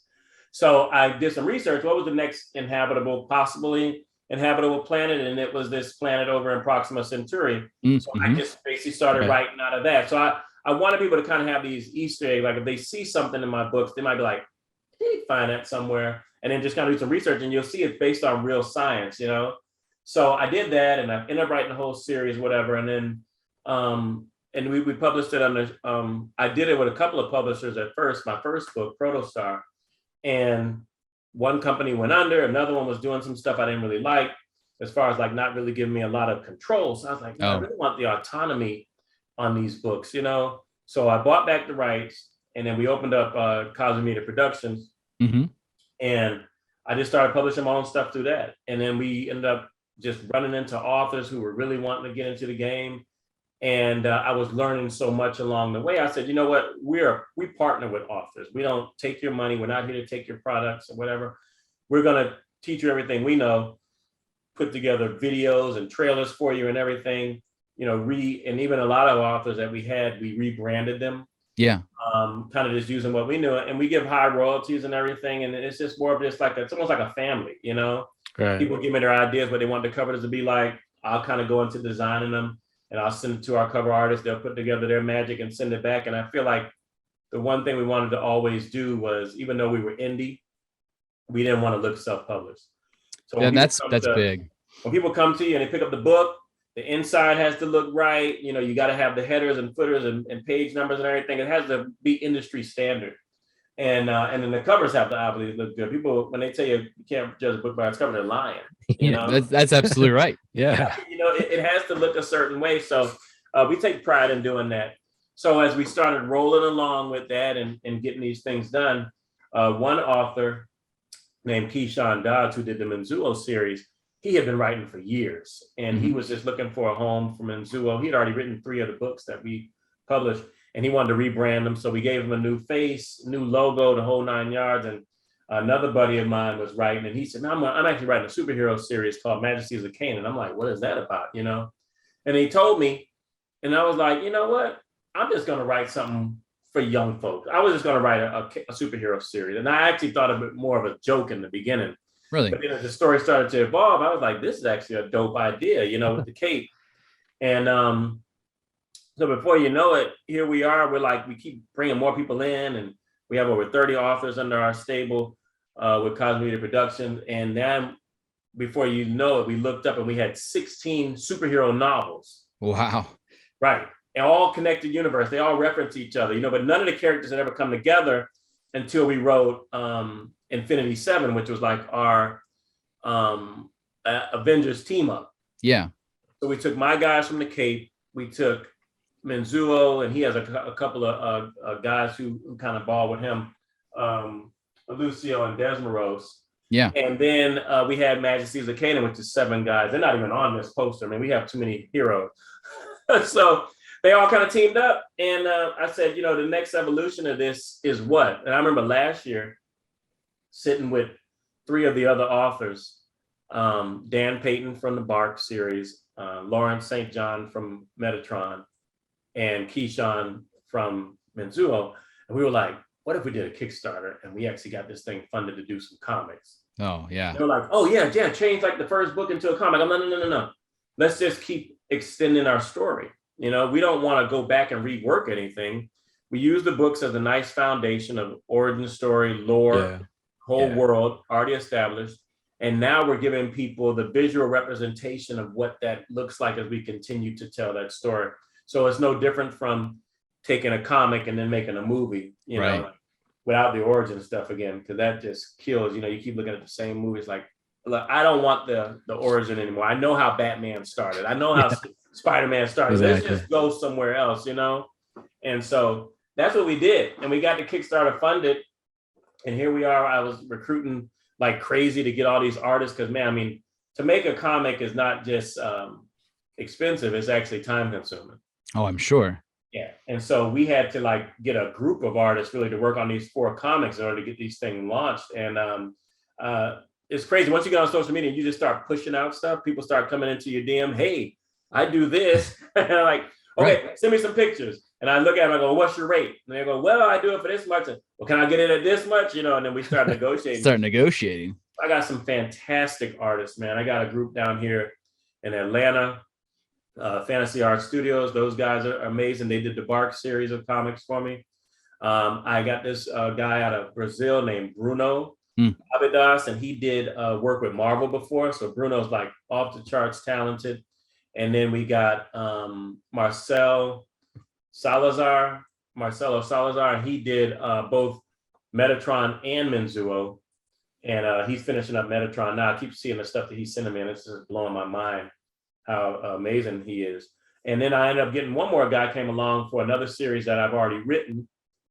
It's a zombie series. Ooh. And he just finished the black and whites on this for me. And I'm just like, you know. Yeah, that's crazy. Awesome. I love zombies. Yeah, absolutely. How do you find like the creative process? So you're bringing in all these different creators, and then you're trying to create a universe where there's connectivity between them. Is there any issues when you're trying to make everybody get on the same page? Yes, it is, and I won't lie about that. Yeah, I bet. Yeah. Well, it's never me because I was an artist too. Nowhere near these guys' talent level. I was a kid in elementary school. I think I made a comic in the 5th grade. I did like 4 pages of these superheroes, and those guys are now all gone. But I said, shoot, man, now that I can make comics, I can really make them. And so these I was an artist, so I could always draw. So everything you see of these characters, all of us as authors designed everything, but we just really give it cool. to more skillful hands. So from head to toe, all the costumes and everything we did. So I could sketch out my little 5 out of 10 rated character, and I give it to Bruno, and then Bruno make it a 10 out of 10. That's the creative process. But I would get stuff, Bruno would send me pages, and he'd be like, what do you think? I'm like, oh, this is amazing. Yes. Keep going. And then I would get some stuff from one of the other, as being the publisher, I would get some stuff from the other artists, and they say, what do you think? I go, oh, it looks great. And I send it to the other authors, and sometimes like, well, one little thing here. I'm like, so as an artist, I just respect the process so much that I probably am a little too lenient with some of the sketches that come through, but I just say, hey, it's your interpretation. When we ended up deciding to do the Kickstarter, we had to get Star Child Comics, get the EIN number and get it everything done and get the site up. So we basically keep it. We decided Cosby Media Productions is the production company, always has, always will be. Our imprint is a comic imprint. Right. So Star Child Comics only does comics under the imprint under Cosby Media Productions. So it's usually when we go to these conventions, you'll see Cosby Media Productions / Star Child Comics. We don't want to lose our identity. Does Star Child own all the characters then, or are they still independently artist owned? No. These are when authors sign their contract over to us, and remember, it's Cosby Media Productions who actually owns them, because they came out of novels before we went into serial comics. Yeah. So those are all owned. But again, it's a partnership, so we're protecting them as much as we can. And we've done all the copyright, we've done all the heavy lifting, and we've got them an audience. So it's a mutually beneficial relationship, especially now with the comics. I mean, people are just like going bananas over them. Yeah, I was really impressed. You sent over the copies for us to look at, and they're really good. And you guys did something really interesting that I hadn't seen before, where you started the story in the novels and then continued into the comics. Right. Whereas you see sometimes comics continue into movies, or vice versa. Maybe you'll see a graphic novel come out and these types of things. So these are stories that have been based around the story and not around the art. And a lot of times you see really cool art with a very mediocre story. Right. So I appreciate that. Thanks for the love on that, because I know for me, I'm a writer first, and so I went through the process of learning how to write novels. Then I've written 5 screenplays now. Oh, wow. And so I had to learn the writing process. And last year was a big year for me, because I had a couple of screenplays I was bouncing around, and it was getting like lukewarm reception. I had entered a contest before, and one of them had gotten to like a quarterfinalist. I was like, oh my God, this kind of, reestablishes that I can do this, And so I kind of took everything off the drawing board last year, and I partnered with a script consultant, and we just went from the drawing board. I'd already read 2 books on story, and I had read Save the Cat about screenwriting. And I just really wanted to kind of get somebody who would handhold me. Let's start from page 1 and just go through this thing. And I did that. And from July all the way, like about 6 months into the early year, 7 months of writing, I had this brand new screenplay that I'm actually going to be entering in some contests soon. But I really felt like I finally got it. So I had invested so much time and energy into writing the screenplays now that I can go back and just kind of retool the ones that I already done. But the next one was a comic. And I didn't want to just, in my mind, honestly, I've been reading comics for years. I really thought it was just as simple, like you said, art, story goes with it. Right. And then what I was reading is, no, actually the story is first and the art is just the icing on the cake. And if you do it the right way, those comics really do make people want more, Yeah, it resonates with them better. Right, it does. It resonates. And because we already had, the Cape has 3 novels already, Manzuo has 4, Metatron has 4, Bark has 3. we didn't want to mess this up by just giving something very pretty. We wanted it to be, you read those books and then you get to the comic and you're like, yes, yes, yes, this is what I was seeing. These are the characters. And that's why at the end of our comics, you know, we have that last page that says catch up with the origin story. So we kind of, we're sending people back to the novels, and we even give them a QR code, make it very simple. You just scan that QR code with your phone, it takes you right where you can go pick them up. Because we're hoping that when people read the comics, they read a good story, they see great animation, and then they say, I want to know more. And then they go back and pick it up. So, you know, we're kind of cross promoting our own stuff within the same company. Well, I think it's cool because you're going to get a lot of young readers. Right. So you get these young readers that say, oh, I like pretty pictures. I look at the comic and they're like, man, now I want to know more about this. Right. And now they're reading a novel. I know as a father, that would be a huge deal to get your kids to read more. And Absolutely. That's an excellent step in that. Yeah, I read that one. I'm like, I want to know more about Blur. Yes, yes, you have to, man. And she has an amazing story arc. I mean, she didn't even start off as Blur. Really? I'm already saying too much. Yeah. No spoilers. Like, oh, really? Well, you know, I didn't even think about that, you know. So yeah. So Blur she ends up being my most powerful character in my universe, you know. And so so where you see her now, she does not start off like that, you know. And those are the types of things, Ren, that I want people to do. I want them to get in there and go, I want to know more about the S-Force suit. You know, I want to know more about Thief and his story arc. So everybody has this rich story arc. I wrote these characters. I wanted this, when I wrote the cape, I was like, okay, Superman's like perfect. You know, Batman's not perfect, but for a lot of reasons, he kind of is. I wanted broken people who just one day get superpowers. What would that look like? What would they do? You know? And then you have those moral and ethical dilemmas that go along with stories. And that's how I shaped them. So I'm so happy when people are interested, because I know if they go back and they dig in these books and they get the real story behind all three of these characters, they're really, really going to fall in love with them, especially if you get the Infinity Seven, where you end up getting Menzuo's team, the Capes, and Majesties. You got 14 superheroes in one novel. You're going to go back and read all of their books too, because you want to know where they came from. So it just keeps kind of, you know, it kind of pushes itself, you know, it becomes it's cyclical. It's awesome. Your own self-fulfilling stories, you know. So on the screenplay stuff, is the screenplays also a continuation of this universe, or is it something completely different? No, I've written a horror. I've written a comic. I've written Protostar, which was the first book I wrote. I did do the screenplay on that. That was the one that got to the quarterfinals. And then, like I said, now I've got this original drama / science fiction. Yeah. Because I think that, and you guys are probably geeks like me, you like the fantasy stuff, you like all the superhero stuff, you like the science fiction.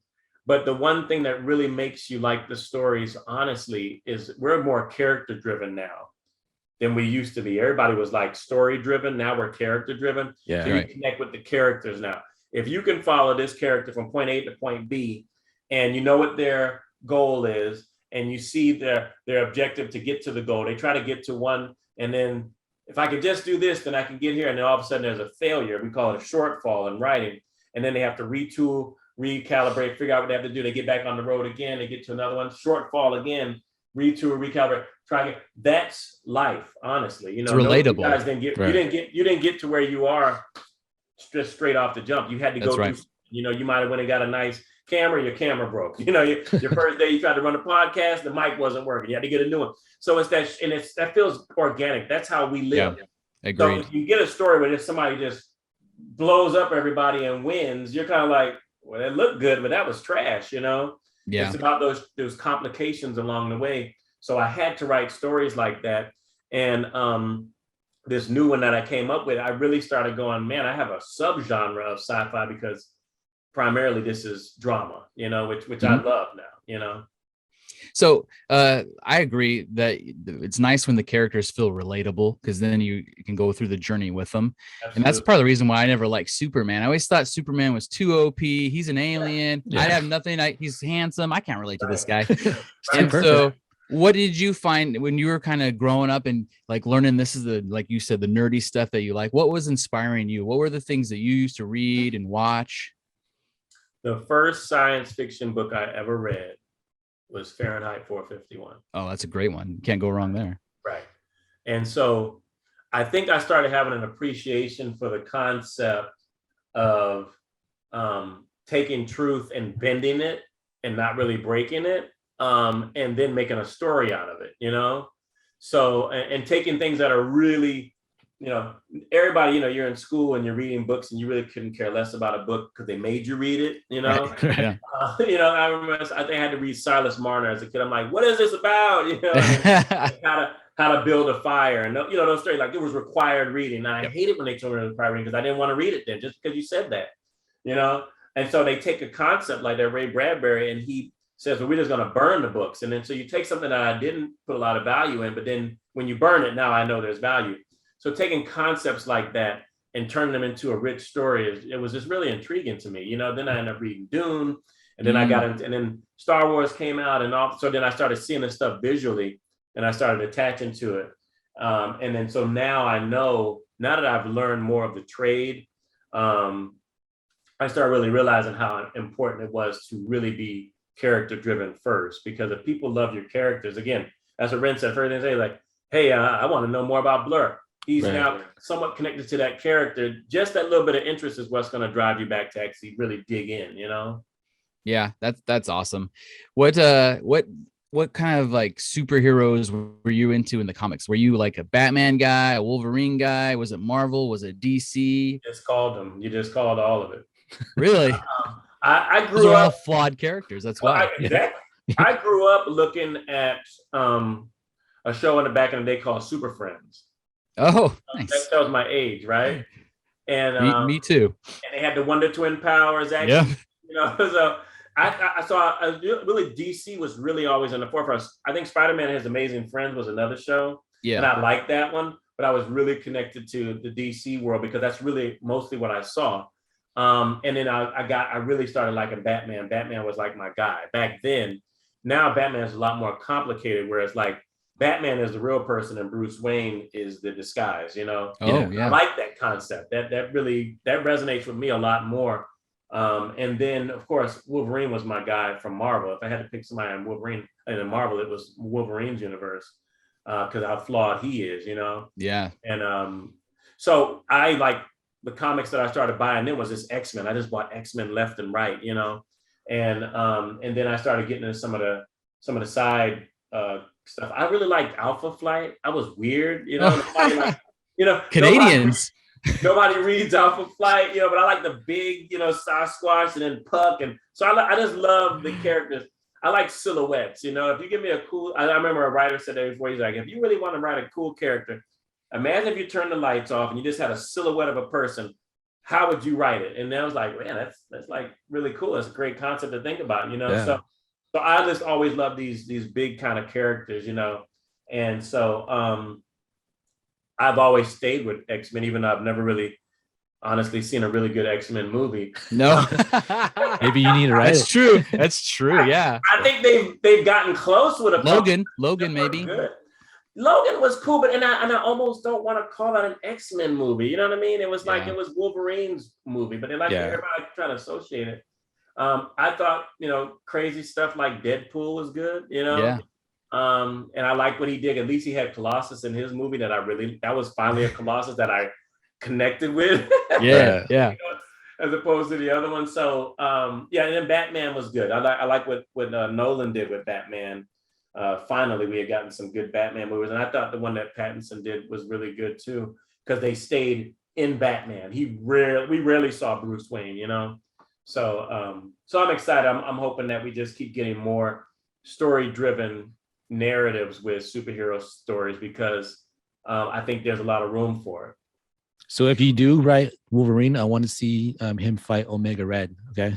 Absolutely. And how could you have it if you don't do that? And I want a good Sabretooth fight too. Yeah. I mean, oh my gosh. The ones in X-Men and the X-Men movies were like, oh my God, what is this? So go ahead. I was gonna say, when you're creating one of your original stories, are you a visual thinker? Like, I used to write a little bit, not on your level by any means, but when I would be in the shower and I could visualize it like a movie before I sat down and wrote it. Do you also almost see your stories playing out like that before you put them on paper? Absolutely. I'm seeing the movie as I'm writing it, and I'm trying to write it as descriptive as I can, so that I can convey exactly what I want to. Because in my mind, I'm seeing movies, so I have to write this down the best way I can, and hopefully it's successful. You know, a lot of people come in, it's like, man, you're very visual. I see all the details, but I just love it. I just love it because I'm seeing what you have. So finally, when we get the comics out, I can do that, and you can actually just see it now. You know, comic writing is, like I said, it's a skill, and it is an art form. It by no means, when you really get into it, it is so fascinating because a novel, you can write as many pages as you want, right? Yeah. Every story, no matter what you do, is act 1, act 2, act 3. Doesn't matter. Screenplay, act 1, act 2, act 3. Comic, act 1, act 2, act 3. There's just different rules because now you're trying to cram all of that into 22 pages. Our comics are 22 pages. I think most indies do like 19 or something, but we really wanted to stretch out most we could. Yeah. So act 1 in any story is basically this: I'm giving you the world, I'm giving you the character, and I'm giving you their normal at the time. Then I'm giving you an inciting incident, something that forces that character to go on the journey. And then there has to be a debate. Am I going to do it? Am I not? What am I going to do? I don't know what to do. You know, Star Wars, you must master the ways of the Force if you to follow me to Alderaan. I can't do that. He goes back, his family's dead. Well, I guess I'm going. The debate's over with. Yeah. So now when that character makes that decision, you immediately move into Act 2, and now Act 2 is the journey. And then you got some shortfalls along the way. You've got the midpoint where he looks like he either wins or he loses, but it's not real either way. Then you have the all is lost moment where like everything is bad. It looks like he's going to be wiped out. And then he has what I call a come to Jesus moment where he decides, you know what, we can do this. Maybe sometimes it's another character that convinces him, or maybe these things are so bad that if he doesn't do anything, he might as well just do that. And then that's the next decision where they have the plan. It's very obvious to everybody that we're going to do this. And then all of a sudden, boom, we move into Act 3, and then you do the climax, and then it's over with. That happens in every story. And in a comic, the complication is I have to do that within pages now. So if I'm doing a 22-page comic, between page 1 and 5 to 7, I need to give you all that Act 1 again, the inciting incident, which you guys got with the cape. Then you go on the journey. They have their little fake win or loss in the middle, and then they decide what they're going to do. They finally get to Ghazi at the end. They have the climax. Act 2 ends off there where they actually do the fight with him, and then you have this new normal. So this whole new world is now created, and then in the case of the Cape Hellfire, it's a to be continued because we'll continue this story, So, and then you talk about just the pages and the panels and the decisions that have to be made. Normally on the page, the biggest panel on the page is what you want to attract everybody's eye to. When they flip the page, they go, "Ooh, this is beautiful." Yeah. They go back and read the small panels to see how it all lines up. Yeah. So the art form of you writing that into a script, okay, panel, this is going to be top left third of the page. This happens, dialogue, special effect. Next panel, middle, top third of the page. You're doing this, you're moving around as you're writing. Sometimes you have to take a moment because you're like, okay, where am I again? I'm at top. Was it the third, or how many panels on this page? And then you got to, and then sometimes you got to time it. Like you may have a little reveal, like at the bottom on that bottom right panel, it may be somebody holding the knob to open the door.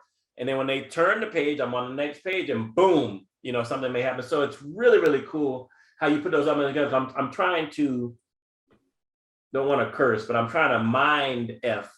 Yeah. You know what I mean? Because I'm pushing you to do what I want you. I want to experience what I want you to experience. You know what I mean? Do you storyboard it yourself at all? Or is it just written, you're like telling them basically all the scenes that are going to happen? Right. You tell them everything's going to happen. I don't get into storyboarding, but I do send it to the artist. And then most of them storyboard it real quick. They'll give you a quick 22-page. This is kind of like what I'm seeing. What do you think? And you go like, yeah. And in the case of me and Bruno working together, honestly, he surpassed everything I saw. It was like, oh man, was I thinking that? No, I wasn't. And so everything he sent me, I was like, yeah, keep going. Yeah, keep going, And so it was great. And I have another guy, Ram, who just finished the inks and the pencils on the zombie one I was telling you about. He did an amazing job too. And we just finished those up. So I'll be getting the colorist to work on that real soon. That's awesome. I mean, I'm excited for this zombie novel or zombie comic that you're talking about because I'm a big zombie guy. Like I'll read anything that has a dead person in it. Let's go. Well, I'll tell you, you know what happened? I'll tell you a funny story about how I got into the zombie one. Yeah. So we opened Star Child Comic. I'll tell you, everybody's in your DMs talking this. One guy comes, he goes, "Hey, I have this zombie story, and I would love if y'all publish." I was like, "Well, is it done?" He was like, "Yeah." I'm like, "Done. Send. Let me look at it." Yeah. So he sends it to me in PDF, and I'm flipping through it, and I'm like, "Oh, this is actually really cool." And I was like, "Ooh, we got a zombie novel." I'm like, telling my wife, like, we're gonna be this publisher who's gonna drop, 4 indie comics as it is, 4 different comics. Like nobody does that, Yeah. As it is, that's great. But now we get to add a zombie comic. Who does that, And then I told the guy all the things, all the legals as far as the contract and things like that, and royalties and such. And he was send me the contract. I sent it to him. It was a couple of days he didn't get back to me. I'm like, what's going on? And all of a sudden he sent me back and he's like, I need you to pay me this much up front, and then I need these royalties. Oh. I'm not going to do anything with this comic. I'm selling it. I'm handing it over, but I still want my money. And I was like, see you. Don't do that here, So now I'm all bummed. I'm like depressed. I'm like sitting there like, we had a zombie comic. We had one. And then I was sitting there. I had just finished writing, because I told you we're a hybrid publisher. So it's comic, novel, comic, whichever one comes first. We continue the story. That's where we're going now. So I remember I had just finished this dystopian teen novel. That's going to be a series called Broken. And I was sitting there going, wait a minute. And God was like, you already have a zombie comic. What are you talking about? I'm like, wait a minute. And I'm remembering the elements that I had because it's a dystopian novel. It's real crazy. I don't want to give anything away, but I know there's zombies in it. Yeah. And he said, well, go ahead, just keep the story going in the comic from Broken. I'm like, you're right. So I went ahead and I had met Rom, and he was like, hey, I see you putting together some stuff, but I'd like to get in on that. And I was like, well, let me sit. And I had no script at this point. I just know I was going to continue the story. And I sent him, I wrote a 1-page, and I sent it to him. I said, show me what you got. And he turned it around in like a day. Wow. I'm scared because I have no script. And I was like sitting there like, wow, this is really good. This is amazing. And he's like, when can we start? Next week? I'm like, no. I need a couple of weeks to write this script, And so I said, no, it was on Christmas time. I said, no, probably not going to do anything till like the turn of the year. So let's just wait in January. I'll get you something. And I sent him something by the end of January, and he started working on it, and he finished it. So we got those done, but really, really came out nice. So I just continued that story of that main character. And we got the covers. I'm getting 3 variant covers for that too. So, I mean, Eric, you're going to be all over it, man. It's going to be great. Oh, yeah. I'm going to want to go get the book too, because the book, when I tell you the storyline is so crazy, and it's written from a first-person narrative of the female protagonist, but it's just a really, really crazy. And how I get to the zombies is totally original. And by the time you get to the comics themselves, I mean, it's really bananas. So I'm excited because, again, Broken will be, the novel is book 1, and then the comic is book 2. Yeah. We may hop 2 comics and then go back to the novel, and that's how we're going to just keep doing with all of these. We're already planning next Kickstarters for next year, for the next sequels to the comics that everybody's putting out. And I've just been real proud of the effort because the authors got in there, they dug in, they wrote really good scripts. And I remember I was going back and forth with Keyshawn because I wrote the Cape, and I was like, I said, I'm finished. He's like, oh, really? He said, well, send it to me, man. So I sent it to him to go read it. And then, I got his email. I was like, all right, I got to redo my comic. I'm like, what happened? He's like, man, you got so much fire in this comic. I can't go out like that. I'm like, okay. He rewrote his whole script and he sent it to me. And I read it. And I was like, oh, man, that's good. Sometimes I just can't read the script and just know exactly what it's going to look like. Yeah. So I started getting the sketches back from Marcelo on Menzuo. And I see he's got giants in there. I'm like, well, I said, where'd you get giants from, man? He's like, oh, man, I knew I had to bring it because I saw what you put in the cave, So that was a lot of fun. Had to up the ante. Absolutely. So, like I say, I had that story. And one thing you can't do, I find it offensive, is challenge a creative. Because, if you don't want to give it to us, we'll just go do it ourselves. And I have to say, a zombie comic is better than the one that walked away. So I'm happy with it. You It know, turned out to be a real win. So if I wasn't in on like the Kickstarters, how do I get this stuff? How do I buy the books? How do I buy the comics? What's the easiest way? Yeah, well, CosbyMediaProductions.com /store. Okay. We'll take you to the store, and we're continuing to build it out. Right now, the books that you'll see is really just the stuff that I have inventory on. Okay. And I only have 2 comics there right now because Bark will be finished this weekend. We had it finished last week, but it was just one edit that needed to be done. So they've already sent me that page. They redid it, and we just getting the lettering done. So it'll be done this week. I'll send it into the printer next week. They'll give me the proof. I'll approve it, and we'll make our initial copies of that. So we'll have Bark, and then by the probably next 2 weeks, Metatron should be done. So then those will all be listed. So it's like we did Fandemic down here in Atlanta last Friday. My wife cool. and I, we went and we did the convention there, and tell you, trying to sell superheroes to a bunch of zombie fans who are really only there to see Walking Dead, I was like, I need it broken here, man. What am I doing? But it did what we wanted it to. It basically got people, the comics were like the candy to bring the kids to the dish, and then you sold them something else. So people came, they really liked the comics, and then we had this whole, if you buy the series, you get the comic for free. So we were selling them in Zuo and the Cape, and it really did move. And so that was our soft launch. So a lot of people got the first issues, that are ready before we even finished fulfilling the Kickstarter folks who supported us. And then so when this is done, we'll send the Kickstarters out, and then the next comic convention I'll be, which is a legitimate comic convention this time, will be South Carolina Comic-Con. That's awesome. 9th. Yeah. Do you ever come out this way for the conventions? Or are you going to be out there? A friend of mine did. He just did. We had the Rose City Comic-Con. And he did San Diego. Is there a San Diego Comic-Con? Oh, that's the big one. Yeah, that's the big one. Well, no, not San Diego Comic-Con. It was another one. It was Sacramento. It was like a small one. He said it was a small venue, but they said people just turned out. So yeah. So we're not ready to go with the San Diego one yet. But we are trying to get into Dragon Con down here in Atlanta. Oh yeah, that'd be awesome. And that one's like 90,000 people coming through. So we applied. We're praying and crossing our fingers that they let us in, because we'll have 4. We'll basically have 5, because Broken will be ready in July. That's so we'll awesome. We'll have 5 first issue comics to sell, man, and novels to go with them. That's really cool. Are you guys thinking about expanding to like toys or games, card games, board games, any of that stuff? Which I'm gonna grab a toy. Hold on. Oh, is this exclusive?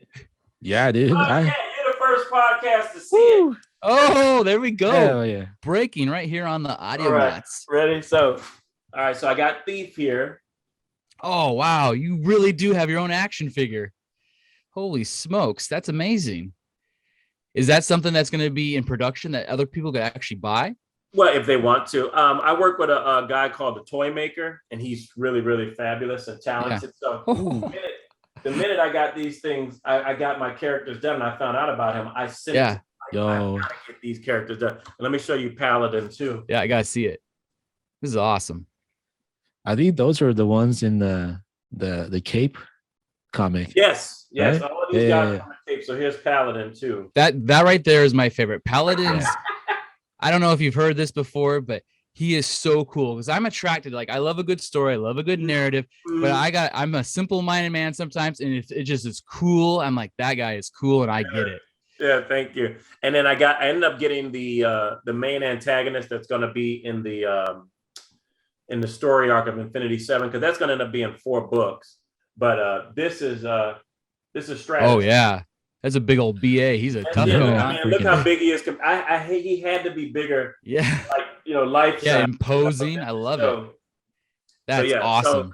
Built like He-Man. So those guys are like, if people come to the table and want to buy them, it's going to be a lot of money, because they cost me a lot of money to get them done. Yeah. So we're not mass producing by any means. But if I ever learn how to do a 3D printer, then I'll try to start making like some little figures that people could just pick up. We were talking about that at the open of the show. You've gone full circle. So in the first 2 minutes of this episode, we were just talking about how we're learning how to use 3D printers. So that's really cool. So you guys have one? Yes, we do. Okay, because I found I work in the school system, and the media specialist at one of these schools, she had one, and I was like, okay, I'm fascinated. She started showing me how it works. I saw the little, the thing going back and prints forth. up. Yeah. And I want to invest to get one because I'm a nerd like that. Yeah. But I'm like, well, what would I do with it? Yeah, exactly. What are you guys making? So we use it for our real work, and that's in the medical field. Okay. We've already printed some Pokemon characters. I'm sure there's going to be some more. It's like figurines, but it's really impressive. I was telling Ren earlier that I was nervous going into it, thinking that there's going to be a big learning curve. It's really simple stuff. Yeah. I know that. I know the file, because you got to get somebody to make the image in that file. What is it called? STL. STL. Yeah. So if you can get somebody to make that, then you're good, and you just plug it in and you go for it. Yeah. The only thing I guess I don't know how to do if I was to try to make these characters is to get the different colors. You know what I mean? Like when you get to the costume, I guess right now you guys are all just one color. If you correct. Yeah, and that's what I've seen. So I haven't seen that color variation. I guess you have to go back and almost like paint over it if you wanted to. I think there's ways to do it, but we're not quite that far yet in our skill level. That's how the D&D players do. They're little minifigs. They print it and they color themselves. Yeah. And that's cool. That's cool to do. Well, I'll tell you what, this has been so impressive. I'm really impressed by you, your journey from all the things you've done. You're like, Ren and I start off the show talking about all the things we're working on, and we have our real job. Then we have kind of our side hustles, our gigs, and it's all small stuff. You're somebody that's taken so many things and made them like real. It's so impressive how much you've been able to accomplish. Yeah, it's been this is a passion, and I think like people don't understand, like you write a book and then you go through the editing and you get everything done and then you design a cover, and the minute you get it in the mail and you actually can see it and hold it, it's such a delight. And when you get people to come in, like they're interested and they want you to tell them about the story and they pick it up. I've had, a lady this weekend, I wrote Still Rain. Still Rain was like my bounty hunter spinoff from Starcross. And, some of the most odd people who you'd never think would be interested in your table, they just walk by and I'm talking, I'm always like, hey, I got comics. And they'll just turn around and go, oh, I like superhero. Well, okay, well, let me tell you about this. And you just kind of go into it. And then lady picked up Still Rain. I didn't think she would want it. She walks off. She come back later on, like with her daughter, like 30 minutes. And she's an older lady. They've been like maybe 60, 70. And then she goes, my mom wants to take a picture with you. It's like the coolest thing. Yeah, like, man, I wrote so that, cool. and people want to actually take a picture just because I wrote it. It's really, really dope. And then the kids light up because they see the comics and stuff. And so it's been great. And again, we get to this point where we have all these characters. Yeah. Create a whole world. Said, we're missing about 8 more characters here. But we kind of went with what we had comics for. Yeah. So by the time the year is over with, we'll probably have to add in Majesties, because I know Kyle Champion is working on he's working on his comic script now, and we already have selected the artist who's going to work on his. So by the end of this year, fellas, we'll have about 6 comics, first issue. So I mean, we're excited. Yeah, we need more abs. Yeah, more abs.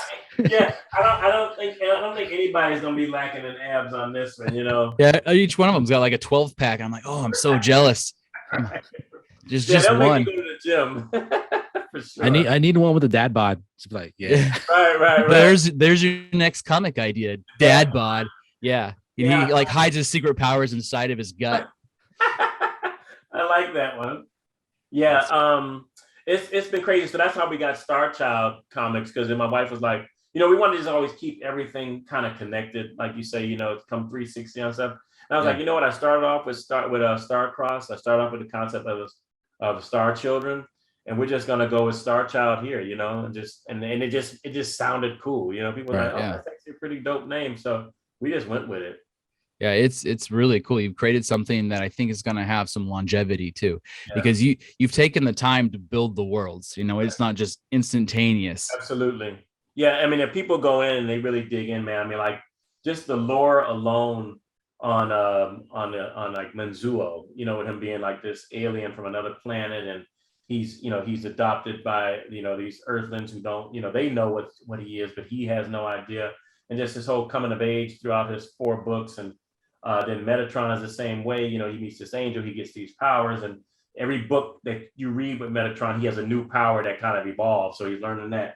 And then what Dan did with Bark, where he has the whole UHC community, of like, you know, and how they recruited him and how he started off being kind of like a nobody, and then he started believing in himself. Like all of these things are like these real stories that I think people can relate to and connect with. And like I said, the guys just, I told them, hey, don't hold back in these stories, because we gave them that heavy narrative with these 3 or 4 books.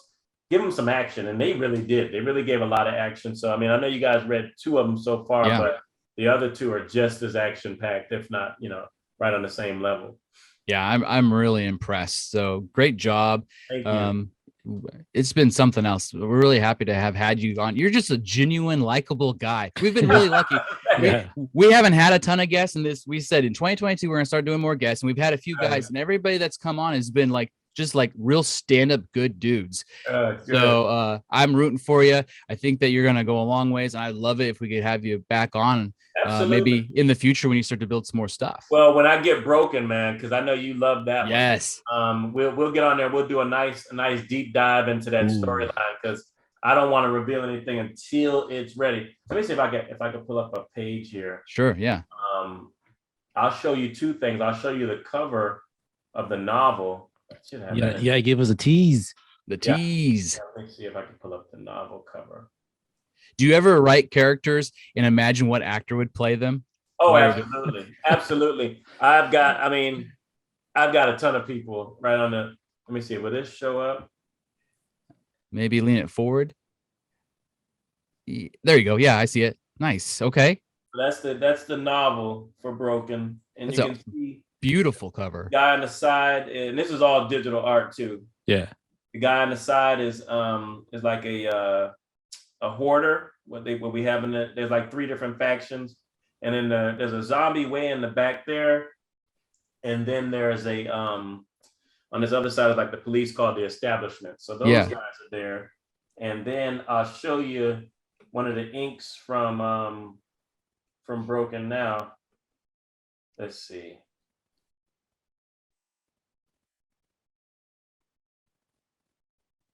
This is the ink cover that we're you probably can't see that one. Yeah, that one's a little bright, a little hot. But either way, you can see the shadows. Yeah. Yeah. Either way, they're black and white. So it's just coming along great. So yeah, I can't wait to show you guys that, since I know you're a zombie fan. I know you'll dig it. Yeah, I can't wait. So congratulations, Braxton. You're doing something really cool. You want to give the listeners one more spot to go? Tell them one more time where they can go to buy this stuff. I'll give them a couple of things they could do if they just want to follow us. And I mean, we're always posting stuff like crazy anyway. If they want to go to our Instagram, they could follow us on Instagram at starchild_comics. That's the same thing, I think, on Twitter, if I'm not mistaken.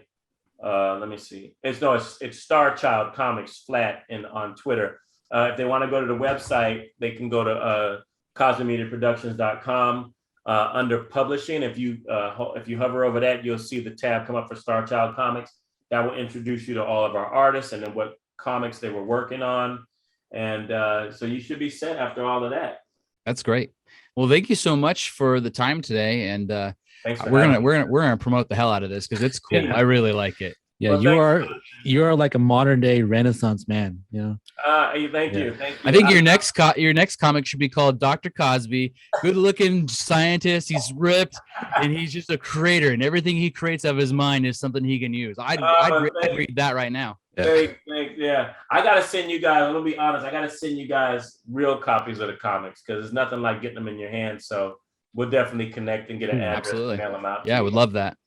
Would love that. All right. Well, that's awesome. Well, thanks for spending some time with us, and we'll catch up with you on the flip side. Awesome, man. Thanks a lot, guys. Appreciate it. You guys take care. All right. You too. Thank you. All right.